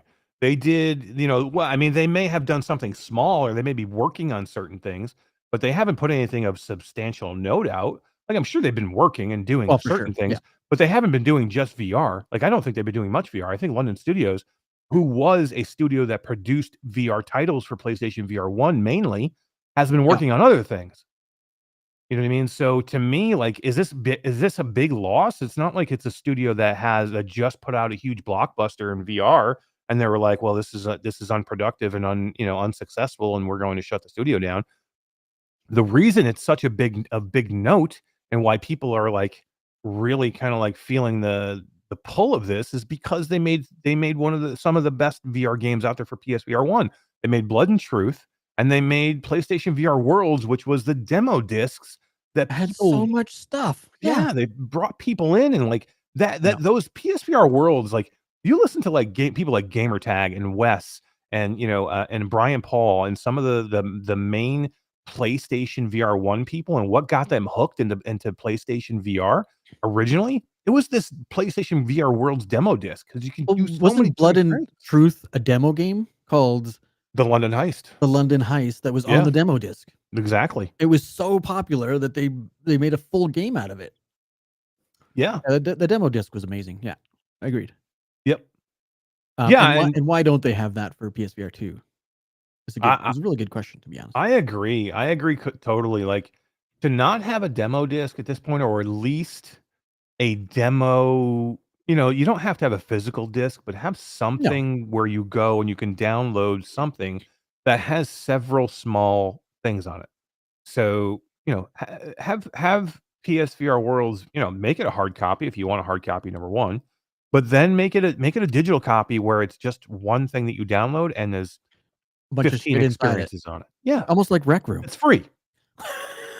Yeah, right. Exactly. Right? Like, could have just allowed Rec Room or convinced Rec Room to come to PSVR 2, and that would have opened up, thousands of game modes and game types, and Rec Room's loaded with games. Yeah. Yeah. No, and to me, these small things are what Sony is lacking. These are some of the small things. Like, if Sony did a few of these things, and if they were a little bit more open with their roadmap for PlayStation VR 2, if they were a little more communicative to their communities, it would be way easier for us to digest this bad news. If Sony was like, it's not a big deal because they haven't really done much. We're just reallocating them somewhere else. You know what I mean? We're working on different things. It's fine, but you add this news of a classic VR studio going out onto the already like up in the air. We don't know what's going on.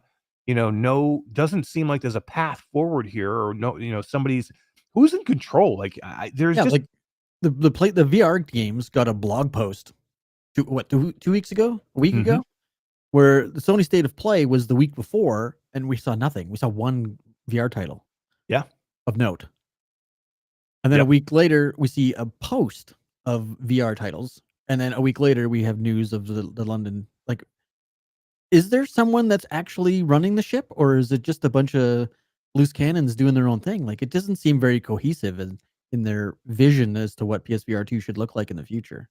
Yeah. I don't know. It's just a weird time for Sony because Jim Ryan's on his way out. Like, literally, he's got his foot halfway out the door. We don't know 100%. As far as I know, we don't know who is coming in to take over him yet. Maybe there may have been somebody announced, but I don't think there has, as far as I know, anyway. And with Herman Hulst, I don't know where his head is with VR, so I don't know how supportive he is for virtual reality in total. So it just makes you nervous, like because we don't know. The unknown is what makes people nervous. Like, again, if Sony was very open and was very like, okay, we are going to support this headset. This is a great headset. We have put a ton of money into this. We're gonna put it on sale. We have some first party titles coming. Some other game other than Horizon Worlds. Sure. Yeah.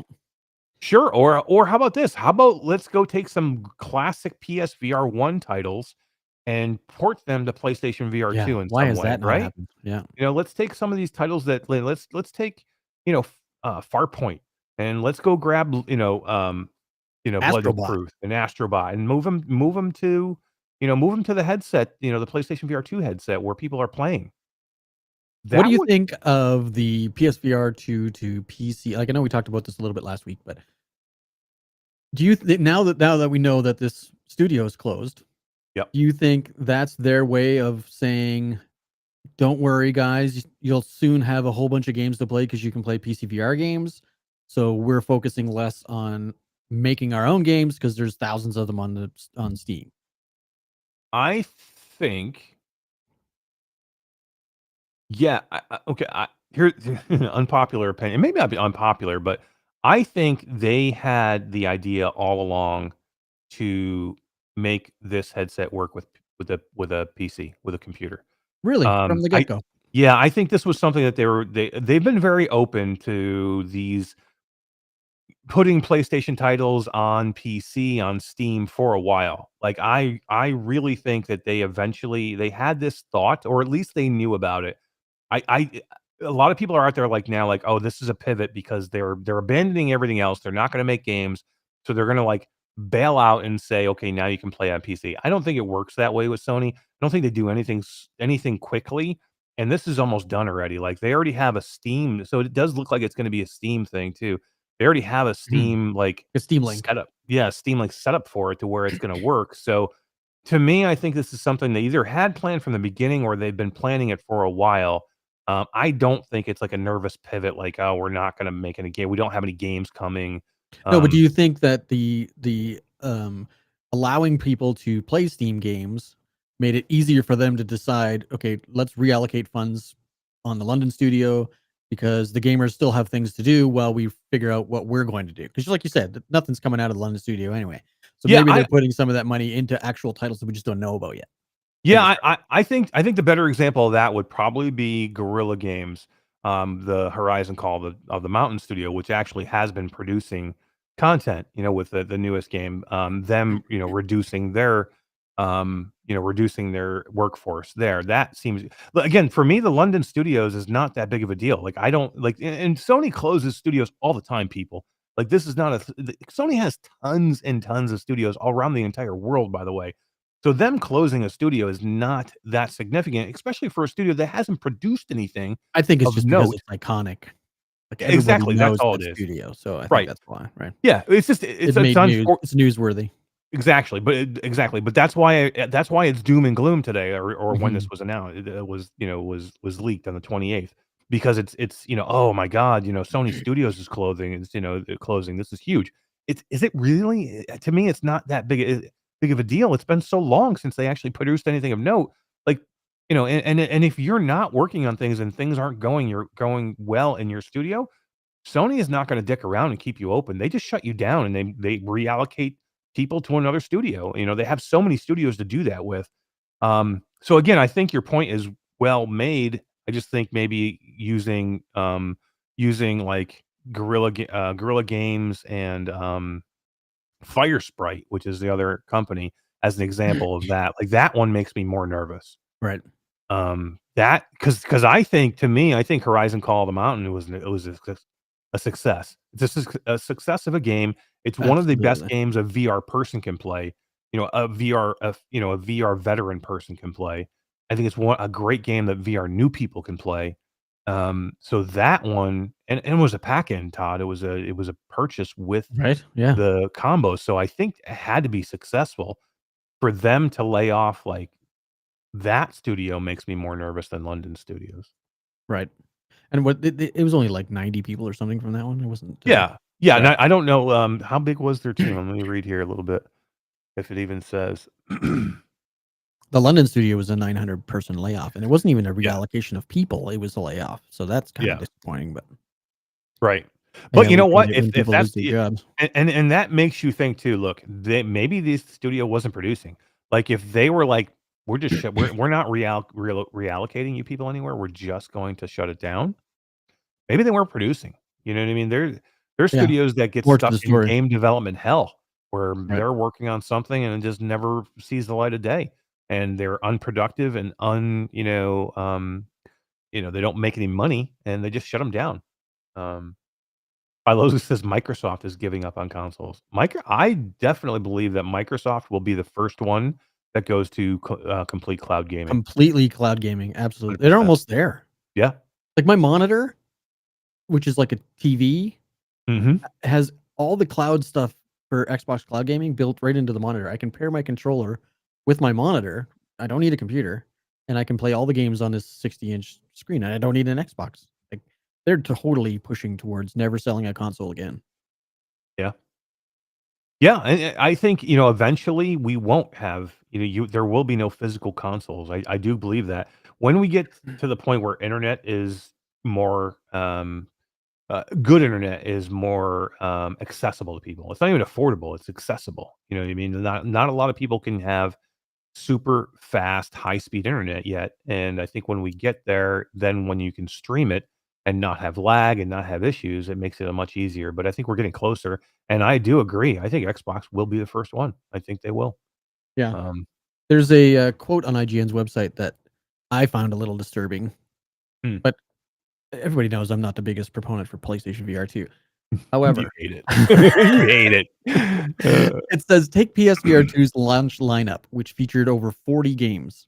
Mm-hmm. It's an impressive number, But when you look closer, only 3 of those games were actual PSVR 2 exclusives. And of those 3, only one of them was an actual game. The other ones were VR modes.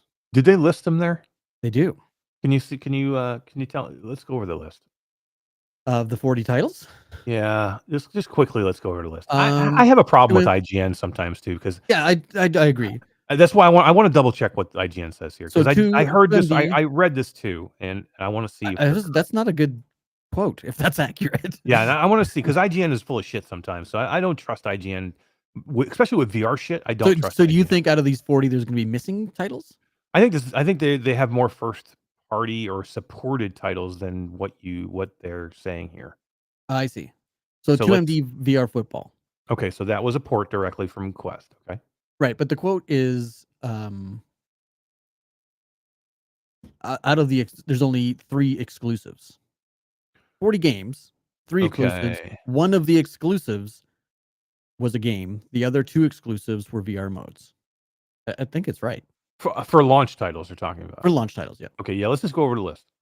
So 2MD, After the Fall. Okay. Altair Breaker, Cave Digger 2, Cities VR. So far, these are all just ported from every other VR headset, right? Cosmonia's High, Demio, Drums Rock, Dyschronia, Fantavision, Garden of the Sea, Gran Turismo 7. Fantavision wasn't on Quest. But it's not exclusive to PlayStation. No, but you can't play it in VR anywhere else. You can't play it on Steam? I don't think so. Let's look. I don't know. Anybody in chat know? I'll look. Well, you keep going. I'll look. So Gran Turismo 7 was the next one, and that is the first exclusive, but it is a VR mode. It is not a VR game. Horizon Call of the Mountain. VR well, hold on. Wait. Yeah, well, I take umbrage with that too, though. Well, it was never. It's not designed for VR. It was a. You can play it in Steam. You're right. They're right. You can play it in VR in Steam. That's cool. Yeah. Okay. Yeah. To me, because it's not a mode. Like, you can call it a mode because it's a flat game that was moved into VR. But do you consider it a? The problem is, I don't consider it a VR title because I can turn off my headset and still play the game. Yeah, but why isn't that a VR title though? I can't do that with it's a VR. It's a mode of a regular game. Turn off your headset and play Call of the Mountain. But when you say mode, it makes me automatically feel like it's less than the full game. And I love Gran Turismo. I'm playing it on Sunday with Zimtalk. One of the best games I've ever played. But the flat parts of the game drive me nuts. Yeah, but to me they're so. But to me they're so in between. Like, to me, do I care if the That's what I mean. It's a mode. Like, I don't care. No, but I can do absolutely everything in VR on that game that I can do in flat. Right, but try to now do the same thing on Horizon. Can you? To do what though? Like, all the play gameplay is VR. Turn my headset off and play it. Yeah, but why do I have to? What makes it a mode? Makes it a VR mode. It's a game that has a flat mode and a VR mode. Right, but why? But why can't why do I have to call it a mode? Why can't I just call it the VR version and the flat version? Like, again, the mode to me, when you say mode, I feel you're telling me that it's less than the regular game. No, see, I don't say that. Like, when you say version, I expect 2 installs. Sometimes they are on PlayStation. Like Resident Evil is a separate install for the VR version than it is the regular version. And that's probably their third one that's on their list. I would assume so. Yeah. Right. Village. Yep. And it's on one I haven't played, so I don't know how it incorporates into VR. Is it a standalone title you click on? It can be played both. You have to download the VR version of the game. So if you just click on the regular Resident Evil 8, you'll actually play it flat in the headset. I think that's the difference in IGN's mindset. Out of the 3 exclusives, Horizon is the only VR game that you could only play in VR. Right. The other 2 you can play in flat or VR. Yeah, I just don't understand why that's an issue. Like they're calling it out like it's an issue. Like, I don't understand why it's an issue. Well, I see what you're saying. Why is that? Like, why are they calling that out? Why do I give a fuck? IGN? Yeah, right. That's what I mean, though. But again, I'll pick on PlayStation as much as anybody. But here's some of the things where I think that people are overly picking on. Like, do I care that Gran Turismo 7 you're going to call it a mode? Like, They're calling Oh, it I out don't like, oh, care. it's like I a love bad that thing. game. It's Yeah. it's probably one of the best VR games I've ever. Yeah. It's in my top 5 VR games of all time. That's as a VR game, and I would never play it flat. By the way, I could give two shits about the flat version, but Yeah, I've but it's never played it and as a VR version, it is in the top 5 of my all time games. Mhm. It could be. I'd have to sit down and really, really think hard. It could be my number 1 game that I think is probably the best VR game ever, especially with a wheel and pedals. Yeah, the immersive level just definitely skyrockets when you add some of those. But again, I just hate that like IGN is trying to gig them here on something that doesn't Mhm. matter. Like, do I Well, just don't all I'm care. taking out of this article is every game on here other than those 3 you can play on every other headset. Yeah. That's not Which- good. I don't care Yeah, I how much mean- you love Sony, that's not good. Right. And it's not that way anymore. This was just at launch. Right. Because you have Resident Evil 4 now. Which is different than the version that you played on the Quest. This is the Resident Evil 4 remastered version. Right. I'm that it? sorry, everybody. We got so busy with guests tonight. I didn't mention Dee was not feeling really well at the beginning of the show, and she was going to try and take some medicine and try and get in. But if she hasn't come in at this point, she's probably not going to in. So we will wish Dee Hopefully well. she's having a nap and make Yeah. herself feel better. And we'll catch her next week, hopefully. But yeah, I apologize. We got so busy with Brandon from HTC and then Kat from Schell Games that we I kind of people were asking and I meant to say something when I had a break and I just didn't do it. But so yeah, I mean, okay, so again, 40 titles at launch. To me, and 3 and what was it? 3 exclusives. 3 exclusives. I don't really care. I mean, I think that's a good enough launch.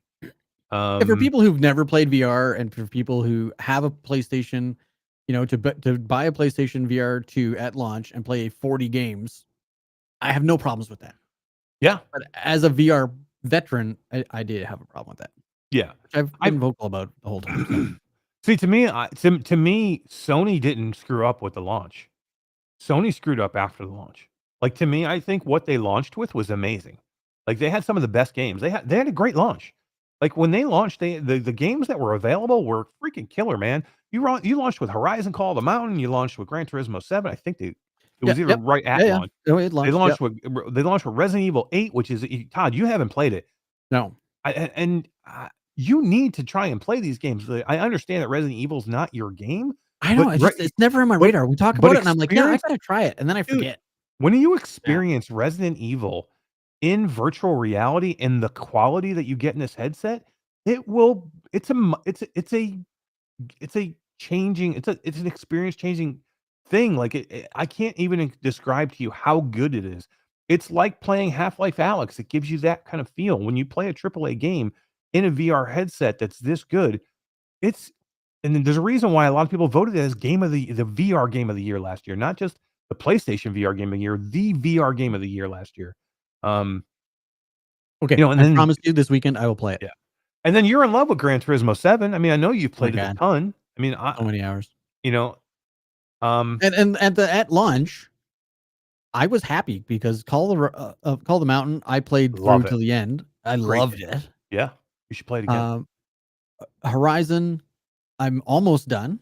I think I'm on like chapter 30 or something at the cafe. Almost. On Gran Turismo, you mean? Or Gran Turismo, yeah. Mm-hmm. And Resident Evil, obviously, I'm gonna play this weekend. Damn it! You should. Yeah, I see. To me, I think Resident Evil 4 is actually the better game, but I'm just a Resident Evil 4 fan. You know what I mean? Right, in general, I played through. It's going to give me more immersive graphics and a better quality of game, isn't it? Well, I don't.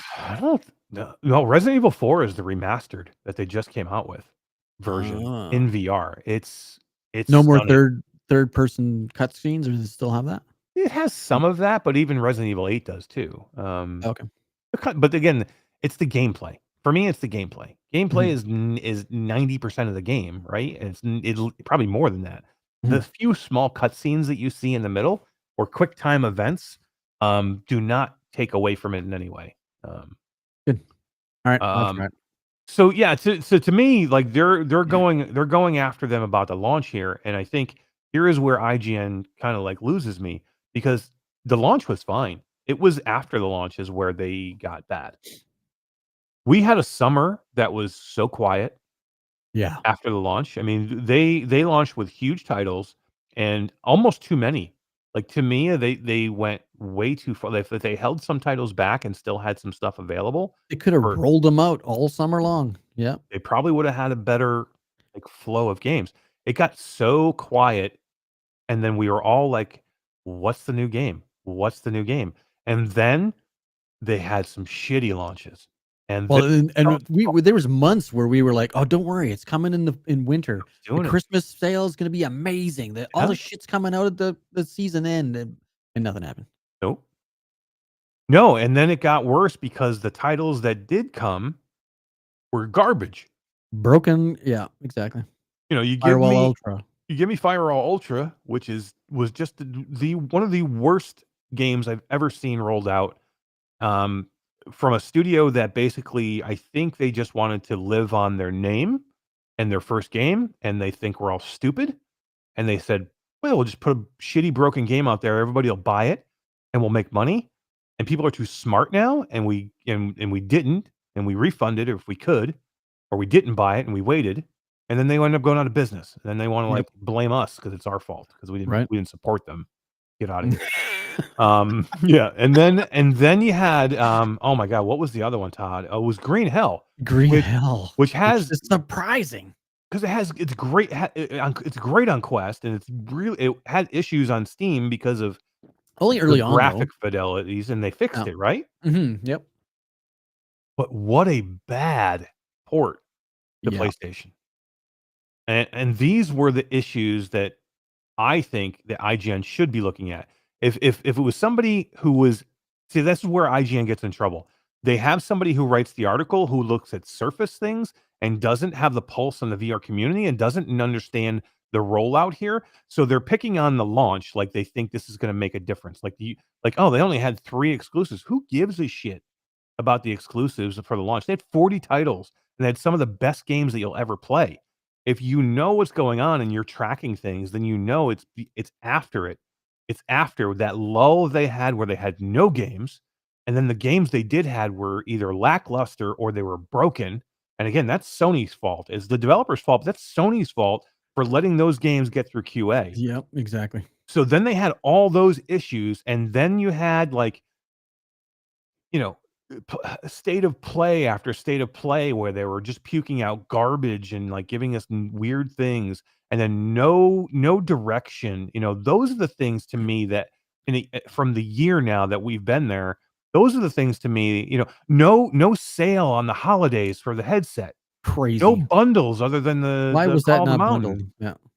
Why was that not bundled with the PlayStation during Christmas? Right.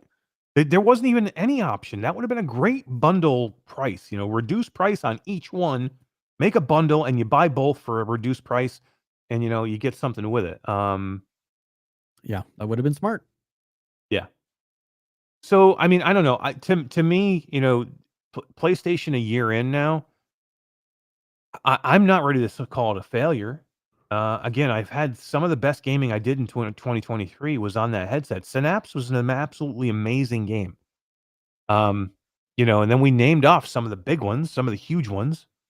I do know they have more coming. There's a few I can't even say. I mean, Hubris came out. There was a great game on PlayStation. Yeah. There was great games on PlayStation. But I get what you're saying too. I do want the first parties. Like, even though they only had 3 at rollout, they didn't roll out any more after. Like, yeah, right. Where are they? They did roll them out, but it was Firewall Ultra and it was terrible. and what Legendary Tales was a PSVR 2, not exclusive, but it was Steam well game at the first. time. It was a Steam game first. Yeah, it's been in Steam early access for over a year. Oh, early access. That's right. Yeah. But yeah, I mean, there's no like it's the first. To me, it's not even the exclusive. It's the first party stuff. Give me some of your studios. Like, go. What's Insomniac working on? What's where's Astrobot? Where are some of the big first party titles that I need to see? Where's like Spider-Man and where's like all these other games too? Like they have a huge library of games. Yeah. Tomb Raider. Oh, it's not Sony exclusive. I'm going to go down with the ship here. I'm going to defend and say, I'm not going to defend Sony. I'm going to defend the headset and say I don't think this is doom and gloom. Like again, look at all the studios that are having issues now too. It's not just Sony. Like all these studios. That's true. And this is cyclical, guys. This is not a VR thing either. Like all these people are like doom and gloom on VR. VR is dead. Gaming. If you're paying attention to the regular gaming world, it's a mess right now. Like there's so many studios that either lost half their staff or shut down completely. And these things happen. It is cyclical. You'll get these cycles in video gaming where studios build up and build up and build up, and they hire and they get in these cycles of development, and then they get to the end and they ship their game and they're like, okay, now what do? We have all these people that are working for us. We don't have anything we're producing. We had a game that launched. It's it launched and we made some money at launch, but now it's cycling down. We don't need all these engineers and all these developers and all these QA people. We need a team of 5 to keep it running. Right. Yeah. So then you get this happens every year too, right? Like this is it's just we have the same conversation. So I'm more excited to see how fast they can get PSVR 2 to work with Steam. Yeah. I think it helps. I think it's going to help. Yeah, I think it's going to help. I think it'll help sell more headsets. I think it's a great headset. I don't think it's the most comfortable headset in the world, but I think it's a great headset. Definitely. I think the visuals are amazing. The haptics are killer. The eye tracking is fantastic. So Pacific Drive and Helldivers too will save us. If that could ever get Helldivers to work in VR in some way, I mean, dude, I can't stop playing Helldivers. I play Helldivers every night. Wow. Every night before I go to bed, I play That's good, Helldivers. But I've never played it on a flat screen. I've played it in a VR headset, but just not in VR. Every time. Yeah, I've never played it flat. I've never played it on a flat monitor. I always play it. I mean, I'm playing it flat, but I'm playing it immersively in my Apple Vision Pro. So here's a total sidetrack question, but your Apple Vision Pro, is it behind you or is it like in your living room? No, it's downstairs in my bedroom. I use I use it at night and I use it in the morning, and I use it so I don't have to be here.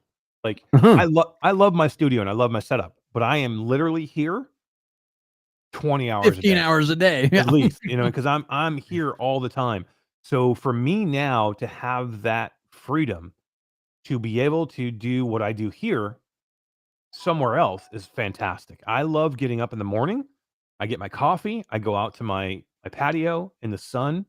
I drink my coffee while I'm in my headset, and I've been telling everybody the same thing. I do this every morning. I go through my emails. I go through all my Twitter feed. I go through and I watch whatever YouTube video that is popped up in my feed so I can see what everybody's dropping. And then I go through all my Discord channel messages, which I always have a million when I wake up in the morning. And I do all that in the headset at the same time. Like I have all these screens open at the same time. And then I'm messaging this person here or there at the same time. So I usually start my day with an hour or 2 hour, just kind of preparing myself in the morning, but I'm all doing it in the Apple Vision Pro, or I'm sitting on my living room couch. And then, in the afternoon, if I have time, I'll jump in it and do something else. And then at nighttime, first thing I do is when I get into the bed at night, I pop it on and I'm putting on something to watch, like on YouTube, if I want to watch a stream, if somebody's live streaming that I like to watch, or I'm playing Helldivers, and I'll get in for at least a few rounds every night for Helldivers because I'm trying to level up. But every night, man, I love it. That's cool. It's a lot for $3,500 to do all that, but it's great. Like, it gets me away from my PC. Like, I wish I could do that kind of stuff with the Quest comfortably. Like I can do it, right? But the pass-through is not good enough to make it perfect. You know what I mean? Like to make it. I don't know. I still got to try that. Make sure you bring that with you when you. Oh God, I'm sure. Of course, it's going to be with you. But doesn't go anywhere. I don't go anywhere without it. No. Yeah. My Quest that's right there is it's actually more work for me to get it and put it on that shelf for the show because it's never in this office. Right. You always take it with you, right? It's always in my duffel bag to go to work. Yeah. Like I need another one. So I can just leave one here to play games on and one that I can leave at the front door of my house where it normally sits charging so that I can take it to work. Yep. Yeah, that would make sense. Yeah, I do all the same things you do. I check my emails, do all that stuff, but I sit on my phone. I'd rather do it inside of a virtual environment. Yeah, it's cool. And now I have it set up to where I can actually access my PC from inside the headset too.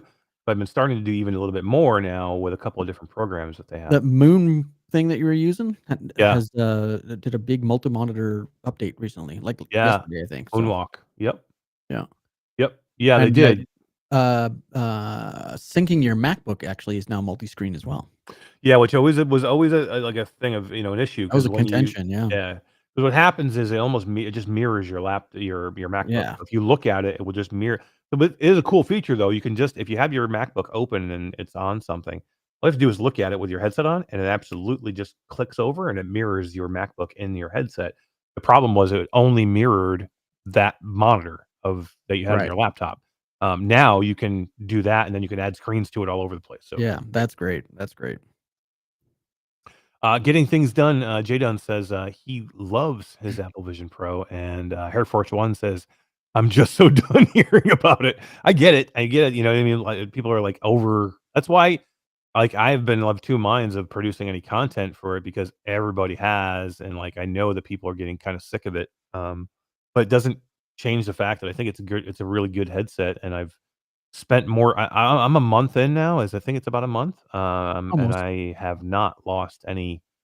I keep finding more things to do with it now, and that's only going to increase with more applications. Yeah.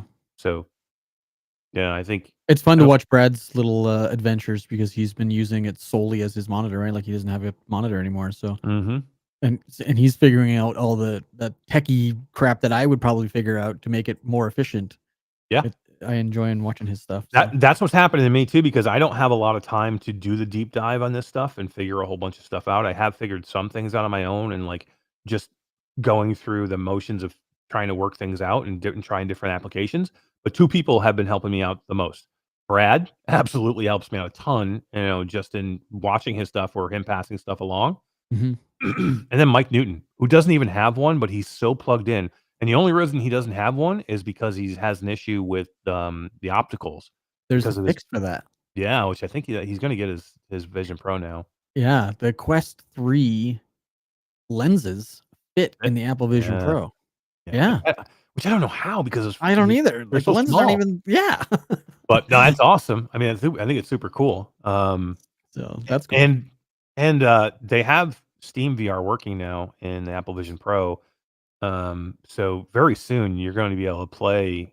The issue you have so far is controllers and PlayStation. Yeah, controllers, because you're going to need base stations most likely. They really need to make a controller for this headset. But Quest all right, I don't want to. Somebody's got to make a Quest Pro controller work with it. Yeah, it'd be cool. I'd be down for that. All right, let's move on, Todd, quickly because we're already it's getting late now again, and we haven't really gotten into any of the stuff. I want to talk about one of my all-time favorite games, and we want to talk on nostalgia games. Team Beef knocking it out of the park again, and bringing us, coming Tomb Raider. The original Tomb Raider is going to be playable in virtual reality on a Quest headset by side loading it, and modding it into VR. I mean, how crazy is this, man? I can't wait. I did the Jedi Knight Academy. I think that was Team Beef stuff. Oh yeah, absolutely. And it's all of the old Academy games. Like there's 4 or 5 in that series, and they all work. I had so much fun with Quest controllers, swinging around a lightsaber, shooting the guns. Like it was so cool and I'm a big Star Wars junkie. I played through all of those games multiple times back in the day. And to actually be the guys now, like Ken, I think his name was, it was just awesome. So good. I can't wait to do it. The fact that you can play this right on the headset, like you don't need a computer. Like they're going to be able to put the files in your face and play it. I'm so excited. Yep. Heck yeah. I mean, the original Tomb Raider I remember playing it on the original PlayStation. It was one of the first games I tried. This was that jump, right? Like we have these generational jumps when you go from like 8-bit to 3D, and that was it, right? Everybody was like, Nintendo 8-bit, Super NES, and then you had the jump to PlayStation. And then number one, it was the jump from cartridge to disc, which was crazy. Right. Like it was huge back then. And then you had that jump to this polygonal 3D space, and it was, the first time. I mean, it looks crazy now when you look back at it, and you're like, wow, it looks so super outdated. But back then, it was, wow, this is, I can pan around in 3D and look in my entire environment. I'm not looking at a flat side-scrolling or top-down screen. This is something completely different in gaming that I've ever done before.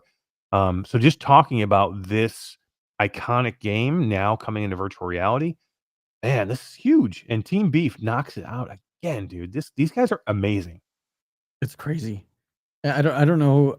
I don't know. I can't wrap my head around how they do these things to be able to get the files out and put them into the headset. Like, I get it with, the EUVE mod or whatever that's called, like Prey Dogs mod. Oh, the UEVR? Yep. Yeah, they're just modding, the files that are on your computer. To me, that makes more sense.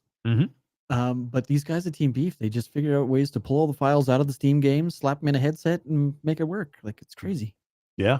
Yeah, I mean, now you have to own the original game, and because you have to have the game files to kind of mod and transfer over, and you have to sideload it. I think you have to sideload it. I'm assuming that's how every other game has been done. So I'm assuming it'll go, and you'll have to sideload it through. You can get into an early beta if you're part of their Patreon, and check it out. So, these are people that you should support, by the way, with a Patreon. Yeah. But they have a really cool trailer. I'm just about ready to show you here. Yeah, super cool, man. Somebody just said the Doom 3. Austin Tatum said the Doom 3 mod is the best VR version of Doom 3 I've ever played. They got the controls right, and absolutely. And you got to remember that Doom 3 game was done in VR as well, and it was done by a VR company for PlayStation. And the modded version on the Quest was actually better than the PlayStation version. Right. Because the controls were spot on. The visuals were even better too, because you got some wonkiness in the PlayStation version with like your body being out of proportion, the way that you held the data pads in your hand when you picked up the data pads. There was some issues with the PlayStation version when it first came out. There still is, even some of the ways you hold the weapon or the weapon looks in your hand, and they just nailed it with the Quest version. And I'll still say this, one of my favorites that they have ever done, which I can't wait to play Tomb Raider because this might be my favorite now, but the Return to Castle Wolfenstein. Yeah, I did that one too. Fucking awesome, dude. I love that Castle Wolfenstein game. To do that in VR, it might just be us old farts that love that game. It probably is. You play them now and you're like, this is crazy, but I don't know. But it's just so nostalgic for us. I love it. Yeah. Okay, let's have a look at Tomb Raider. Yeah, rock it.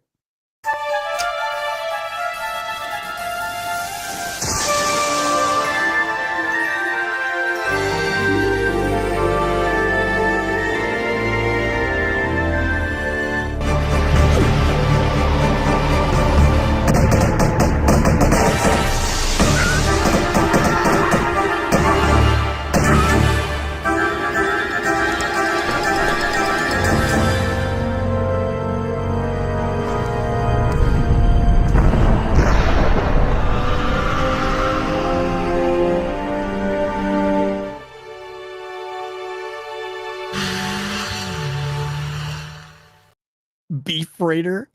Beef Raider. That's awesome. I love it. Who doesn't love polygonal boobies? I mean, come on. Look at those. Holy moly. You see those things in VR. Right in the face. Virtual face. Make Madonna look like nothing. Oh man, just such an iconic game. I mean, it makes so much sense to get that done. Yeah, Tatum says, Team Beef is teasing doing Wrath Aeon of Ruin. Yeah, I mean, it's on their list too. Yeah, we'll see. They're just a good team. They just know how to do things, and I think more things coming from Team Beef soon too. Yeah, very cool. But yeah, super cool, man. I'm excited. All right, what else we got? You know what I want to talk about? I don't have it on the list. I want to talk about this new Quest Pro 2 headset that we might see for that's going to be like kind of like rival the Apple Vision Pro. And this is going to be a $2,000 headset, Todd. That it's going to be closer to the Vision Pro in productivity. So do you think this is going to be another hey, we're not making this for gamers. This is for productivity only, but you can play VR in it? Or do you think they're completely going to go the route of Apple and not worry about anything VR? No, because to me, before the Quest 3 came, the Vision Pro was still the best VR headset that I'd ever had. Right? Say that again. So to me, that when the Quest Pro came out, they said this is not a gaming headset. Right. But to you me, said Apple Vision Pro, but I think did I? I'm sorry. Pro. Yeah. Okay. Yeah, I'm like, what? But to me, before the Quest 3 came out, the Quest Pro was still the best VR gaming headset, whether it was standalone or whether it was PC VR. It was the best headset that I haven't used my Quest 2 since the release of the Quest Pro. Yeah, no, yeah, not even close. I've never put it on my head. It's in my kids' room. They play on it. Yep. And I think that whatever this is going to be called, the Quest Pro 2, the Quest 4, whatever the hell they're going to call it, I think will be the same. It'll be a high-end headset that they're going to say isn't meant for gaming, but everything will work just fine on it. Mm-hmm. There's no way Meta is going to make a headset that doesn't allow gaming. That would be stupid. Like, that's their bread and butter. And they got to realize that even a gamer, don't include you and myself, because I'd buy one anyway, but if they have a Quest 3 and they do want to do more work related items, the reason they've got the Quest 3 is because of all the games. So if they do upgrade to a Quest Pro 2 or whatever this thing's called, a lot of people would sell their Quest 3 so that they can have their Quest Pro 2 and do both work and play. So to assume that people would want a rack full of headsets, I think is silly. This new headset, I think, will do everything. Whether or not it's going to fall into the same problems as the Quest Pro as far as rigid head strap, I hope they don't make those mistakes again. But I don't know. I haven't really seen enough leak stuff to make a decision. So I think this can go two ways for me. I think this could be a huge win for Meta if they do it right. And I think this could be a huge bomb for Meta if they do it wrong. So they already bombed with the Quest Pro pretty much because of a couple of things. Number one, I don't think they really cared. To me, I think they made the Quest Pro so they could get to the Quest 3. And they just decided to actually market it and put it out there. But and literally, we were the me, beta testers. Exactly. To me, the Quest Pro was a prototype for the Quest 3. All it was. So how they could win with this headset, because of the price of the Apple Vision Pro, if they put enough into this Quest Pro 2, it can't be just a Quest 3 that you give me face tracking and eye tracking for. Has to be more than that. Has to have features that I can do almost everything I can do in the Apple. But I think that requires a GUI revamp. Like, the UI on the Quest needs to be completely redone. I agree. And then you can do a lot of that shit on the Quest 3. The problem with the Quest 3 is the pass-through cameras are I think 6 megapixels on a Quest 3, which isn't good enough. Yeah. And like a 20 megapixel camera is $50. So if they charge $2,000, it better have some fucking good cameras on the outside. And I think if they redid the UI, had good pass-through cameras where they could do the immersive mixed reality thing more on a for the VR worker, but still be able to play VR games, because it's got maybe micro OLED screens. I don't know what they're going to have for screens, but I think they have to go micro OLED. Like, I think if they just go pancake and they don't go OLED, I think that's a problem. It's a bad idea. Yeah. Did you hear that they might start making their own chips? I did. Well, with Snapdragon. Well, with the CEO of Qualcomm leaving last week. Interesting. Meta's probably like, well, shit. What if the new guy pivots and doesn't want anything to do with us and solely wants to work with Google in their headset? I think Google's using the processor. Oh yeah, I think Meta's gonna be some in-house. I think Meta's been trying to do this for years. They want their own in-house chips, just like Apple. Right. Like, Apple doesn't rely on anybody but Apple to make their stuff. I think Meta has wanted to do this for years. They've been unable to do it until hopefully now. This could be the push, right? With the uneasy, like, who knows where Qualcomm's going to be in a year. Yeah. Bluebell says, I still like and use my Quest Pro. I love my Quest Pro. Like, it was I don't use it now because of the Quest 3. I still use the controllers sometimes on my Quest 3, but to me, there's not a big reason to go back to my Quest Pro because of the Quest 3. You know what? I do like the local dimming that's not in the Quest 3 that I do have in the Quest Pro. That is nice. The Quest Pro could be my work headset. Over your Quest 3? Yeah, like it does pretty much the same thing. Like, and you do I don't look you at do get past face shit. and eye I don't tracking read also. anything. It has the face and eye tracking because I'm in Teams meetings all the time as my avatar. Most of the people that I work with have gotten used to seeing me as a cartoon, so it no longer surprises people when I show up in a meeting. See, that's another thing. They need to get away from these crazy. If they're going to make this headset closer to the Apple, they need both. I don't think they get away from it. They need both. Of the crazy cartoony avatars. You need cartoony avatars for VR chat and video games, and you need something a little more professional. Yeah, I agree. Arlen Cunder says, foveated rendering, Snapdragon 2 Gen 2, Wi-Fi 7. What other specs could assume for the Quest Pro 2? Again, I think you need to go to lenses. You're going to need to go super high fidelity lenses. You need to go, I think you need to go micro OLED. I think you need to go, I want just what Todd said. We need to have very, very, very good pass through. I think it needs to be almost perfect. And whatever you hear anybody else say about this Apple Vision Pro, it is way better than the Quest 3. Like I was in the Quest 3 the other day testing it I had to get in and test the game. And I was just trying to pass through again. When you wave your hand like this in the Quest 3, you see your hand make a ghost trail, like a warping. It wobbles. Yeah. And then you have that graying effect still, where you see like the overlay of the color camera, color cam. That is, trust me, that is so much worse than what you get with the Apple Vision Pro. Is the Apple Vision Pro perfect? No. And it should be better for $3,500? Probably, but it's still a lot better than the Quest 3. But both of those problems can be fixed with software. They haven't yet. I don't know why. I think they need to get away from that color camera over a black and white thing. That hurts them for sure. Yeah. I think they need the face tracking they need the face tracking and eye tracking in the headset. They don't need that stupid eye thing on the front of the Apple Vision Pro. No, I think that's all kind of bogus and like, not necessary. I would like to see them have that immersive dial on top, instead of the click, like boom. That immersive dial is nice because I can control how much pass through I get. That's one thing I can't do in the Quest 3. I can't. It's all or nothing. I'm either in pass through or I am in VR. Or you're reliant on the game to decide that for you. Yeah. Right? Like Synth Riders or something, like half your room turns or Racket Club, half of your room turns into you can't control that. It'd be neat. Just imagine Racket Club and a dial, and you can bring in the audience or take them away or I mean, think about this. If I'm watching a movie in big screen in my Quest 3, I'm watching a movie, right? What do you do when you watch movies? Sit on the couch and eat popcorn. Eat popcorn. Eat popcorn, drink your soda.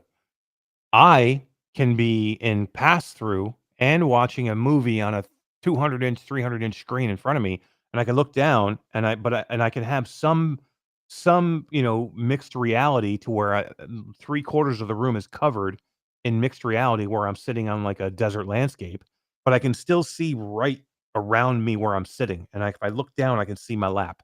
I can see, a popcorn bucket, or I can see my drink. And you can drink and you can eat in this headset easily. Those are the things that allows you to do where you can't do that in a Quest 3. The problem with AVP though is you can't pick up a drink and see the drink. You only see your hands. Correct. Yeah. But again, you can't. You can't see. No, you can't. If you have it in VR, you can't see your hand. If you have it in pass through, you can see your hand. Yeah, pass through. But if you're in VR where you can see your hands, it only overlays your hands. It doesn't. Right. Yeah. But again, we're talking half pass through, half half VR and half pass through. I can see my hands. I can see what I'm holding. It just depends. Like if I go put it out, and if I go put whatever I'm holding out into the VR part of what I'm looking at, then it disappears. Yeah, it disappears. But if I have it in the AR part where I can see my regular room, then of course I can see everything. So that's why it's perfect. Like I literally can have half of my room be VR, and everything I look all the way over that way. Everything I look all the way over that way is a lake area at nighttime, and I have this huge screen in front of me, and I'm watching a great 3D movie. My wife's And then gonna kill me if I come home from GDC with an Apple Vision Pro. dude, it's crazy. It's crazy. Yeah, I mean, it's just so cool. And you know, I know everybody's like, you know, you're paying $3,500 for yourself to be able to eat popcorn or watch a movie. It's just not. It's just one of the things that's cool. Like Right. It's like you know, you got to give it the credit for the sum of all of what it is. And again, I'm not saying that anybody should go buy it. Like literally, it's a very expensive headset that I think if you can afford it and you like it, then go get it. But if you know, most people probably can't go get a $4,000 headset, you know, and have enough to, you know, to make it work. You know what I mean? I want whatever this next one's going to be. You know, that's another question too. If this headset was 2,000, because that's what they want this Quest Pro 2 to be. If this headset was 2,000, how many people in chat right now? You've seen everything. You've seen all these people. You've seen me telling you what the Quest, you know, or what the Apple Vision Pro is. I'm gonna put up a poll. Yeah, you seem that I've been like completely enamored with it. Like I'm in love with this thing. Say it did do VR. Like you could play VR on it. Maybe not standalone, but you could play PC VR on it. Would you pay $2,000 for it? Like, would you figure out a way? Like some people just can't. Like literally, you just can't. Like I just can't afford it. But $2,000, is that like where's the breaking point to where the technology makes sense for you? That's the question I would love to know. Like I don't know. Again, for me it's easier because I'm doing it for you know, my for work, and I'm doing it for the channel, and I'm doing it to be able to talk about it. There's a lot of things in it for me. Like if I wasn't doing any of this, would I go out and buy this headset? Probably not, I guess. But yeah, I mean, I'm just curious that like I'm trying to think for myself where I would be. Like where would I be if I'm not doing it anything but for my personal or my you know, workflow, my personal workflow. What would I pay? You know, would I pay $2,000? Would I pay 1,500? I paid 1,500 for a Quest Pro that didn't have that had a quarter of the things that this thing does. So, you know, where does it become a viable thing to where you're like, yes, I want to go get this now? $20 freaking McDonald order for Air Force One. I love it. How about you, Todd? Where I know that I've thought several times I've had you talk into deciding to go get one when you're available to get one. Where would the price be to where you're like, I'm going to get it tomorrow? For this Quest Pro 2 thing? No, for the Vision Pro right now. Oh, for a Vision Pro? Like $2,500 maybe. Okay. So you know this new Quest Pro 2 is going to be somewhere around 2 probably. Yeah. So at $1,000 less than what they're charging, you would be like, I'm in, I'm on board. But with the Quest Pro 2, it does way more. It's going to be able to play all my games. Right. So it's no longer a 2 headset household. You don't need it to be a 2 headset household, right?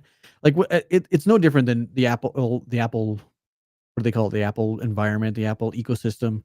Mm-hmm. I'm in the Meta ecosystem. Like it's got all my games. It's got everything that I do in VR is built in, and I don't want to have to. Even if they came out with a VR mode for VR functionality for the AVP, yeah, am I going to go buy all the games that I'd like to play on the other one just so I can play them on that headset? Probably not. Yeah, but what if we take gaming out of it? Again, this isn't a gaming headset, and say the Quest Pro 2 is not. They're gonna. I guarantee you now they're gonna do the same thing. They're gonna say this is not a gaming headset. You know, whether you can do it or not, it's a different story. But right. You know, do you think this Quest Pro 2 will be close enough to the Apple at $2,000 that if they were 2,000 and 2,500, which one would you get? Quest Pro 2. Which is why I'm hesitant on buying an Apple Vision Pro.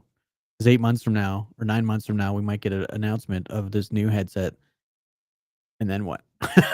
I got another headset on my shelf that I'm never going to use.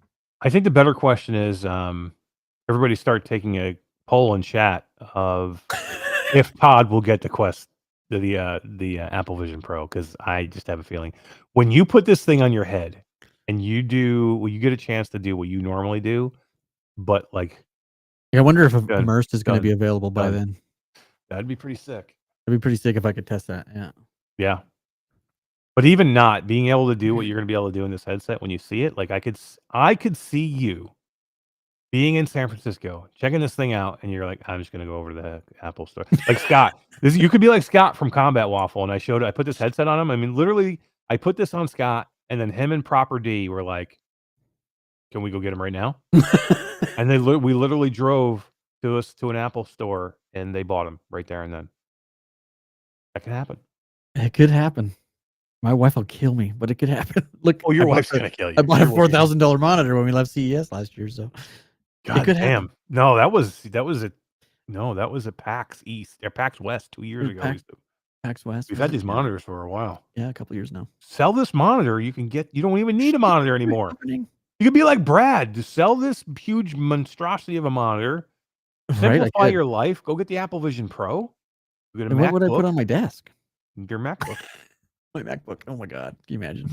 Todd with the MacBook. Do you see Brad's desk now? It looks so weird without anything. I know, there's nothing on it. Yeah. There's a box on there. Like a box. It's too funny. VR Spry guy says sell it, Todd. Just sell your monitor, bro. I was talking to how much do you think we can get to these things? I don't know. I don't even know. Do they still make them? I was talking to her the other day about it, and I was like, if my monitor breaks, like, I'm going to spend a fortune on another one because I cannot be without this monitor. I'm so hooked on it. But then at the same time, like I say, I work in my headset. But when I'm home, I generally don't work in my headset. But you could if I didn't have this, right? That's what I'm saying. Then I would. But I have this, so I don't. So let me ask you this: if I had a 27-inch monitor like a normal human, how much I would be in VR. How much was this monitor? I mean, I know because I paid it. Well, how much? This was $3,000. 4,000 Canadian, I think. Yeah. 4,000 Canadian. Would you go buy if this went down tomorrow and you need to go get a new monitor? Would you go get another one of these or something that's the same price? Or would you say, let me go get an Apple Vision Pro that can do everything and I don't really need a monitor? I don't know. I'd have to try it because, like, can I play Call of Duty without lag and latency and issues? Nobody wants to play Call of Duty, bro. Piss me off if I couldn't. I would go buy the biggest monitor just. I've been playing Helldivers. I've had zero issues, and I'm not even playing anywhere near my router and my modem are all up here. I've been playing that downstairs. You're connected through Steam to play it? Yeah, through Steam Link. So there's a Apple iPad has an app called Steam Link, and you can get pretty much every Apple app that's on iPad onto your Vision Pro. Yeah. So yeah, all I have to do is open it up and click. It works. I can access, and it's not just I've been doing it through Moonlight mainly, but I can do it through Steam Link also. Like I can control my entire PC through Steam Link. It's just it's clunkier than Moonlight.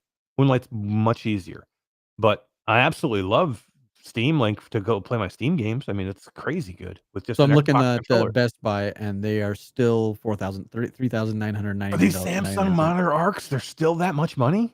That was 2 years ago, bro. Holy shnikes! You could sell this monitor right now and get it. It is still $4,000. Oh, in stock, available to be shipped. I can have it on Monday. So let me ask you a question. Show the next picture over that they have where it's vertical. Do you ever do this to your computer, your monitor?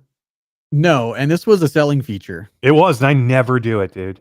I can't either. I have a drop down here that's like a foot shorter than the rest of my roof. Where I'm in like a little alcove. Yeah. So when I flip it up, I have to be almost on my knees in order to sit in front of it because it hits the roof. I can do it, but you know what's tough about doing it now is like I have monitors to the side of this monitor. I have like a 27-inch another monitor over here. Yeah, I got one. I have my computer over here, so it's not like I can easily spin this thing. Mickey Barris says Samsung has it online for $1,700.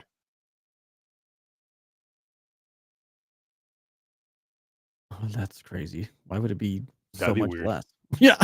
Damn it! I thought I could sell this thing and make some money back for the Apple Vision Pro and put it back in the bank. I'm looking on Samsung's website.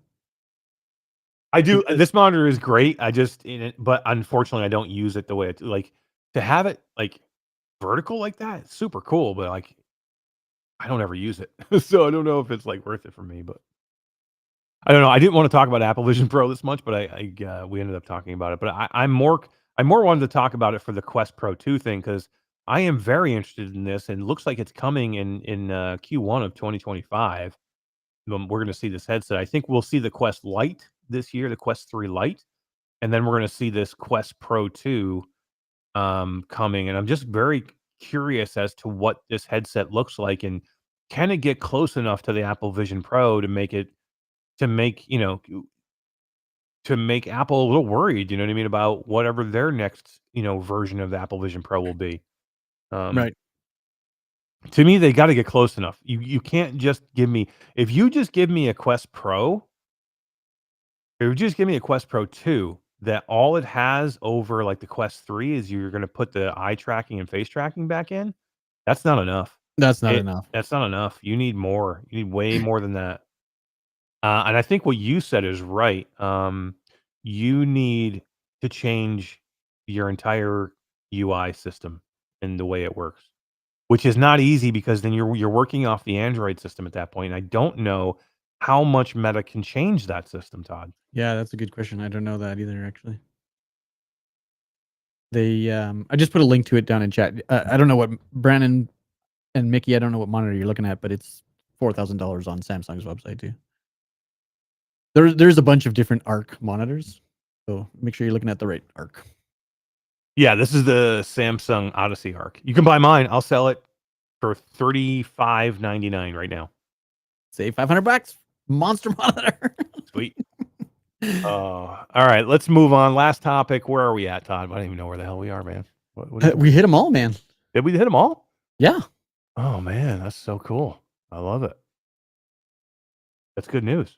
Don't forget, guys, if you want to win a key to Among Us on Steam, on PlayStation VR 2, or on Meta, to comment after the show is over, and we'll draw names.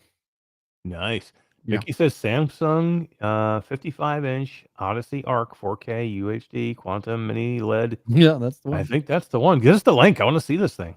Yeah, I can't believe yours is so much cheaper than it is. The member says 4,000 Canadian equals 1,500 USD. That's probably right. That's probably right. Oh my god, I like it. Right. I like it. No. I just want more headsets. I'm excited we have more headsets. I'm looking forward to.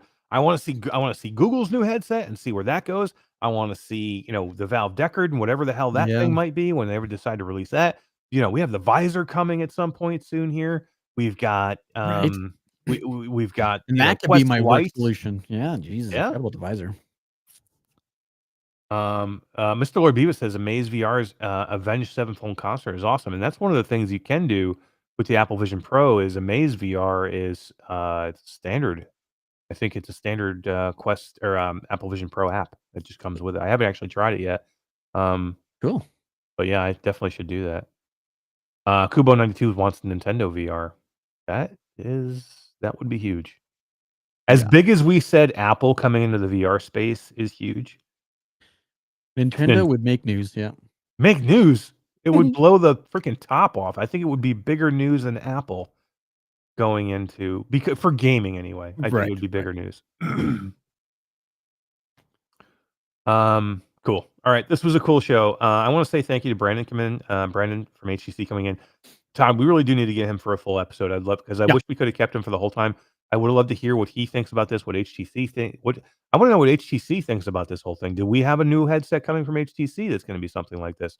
Right. Where are we at with some of these other headsets? We'd love to see that. And Brandon's such a kick-ass guy, so we'll definitely do that and have him back in.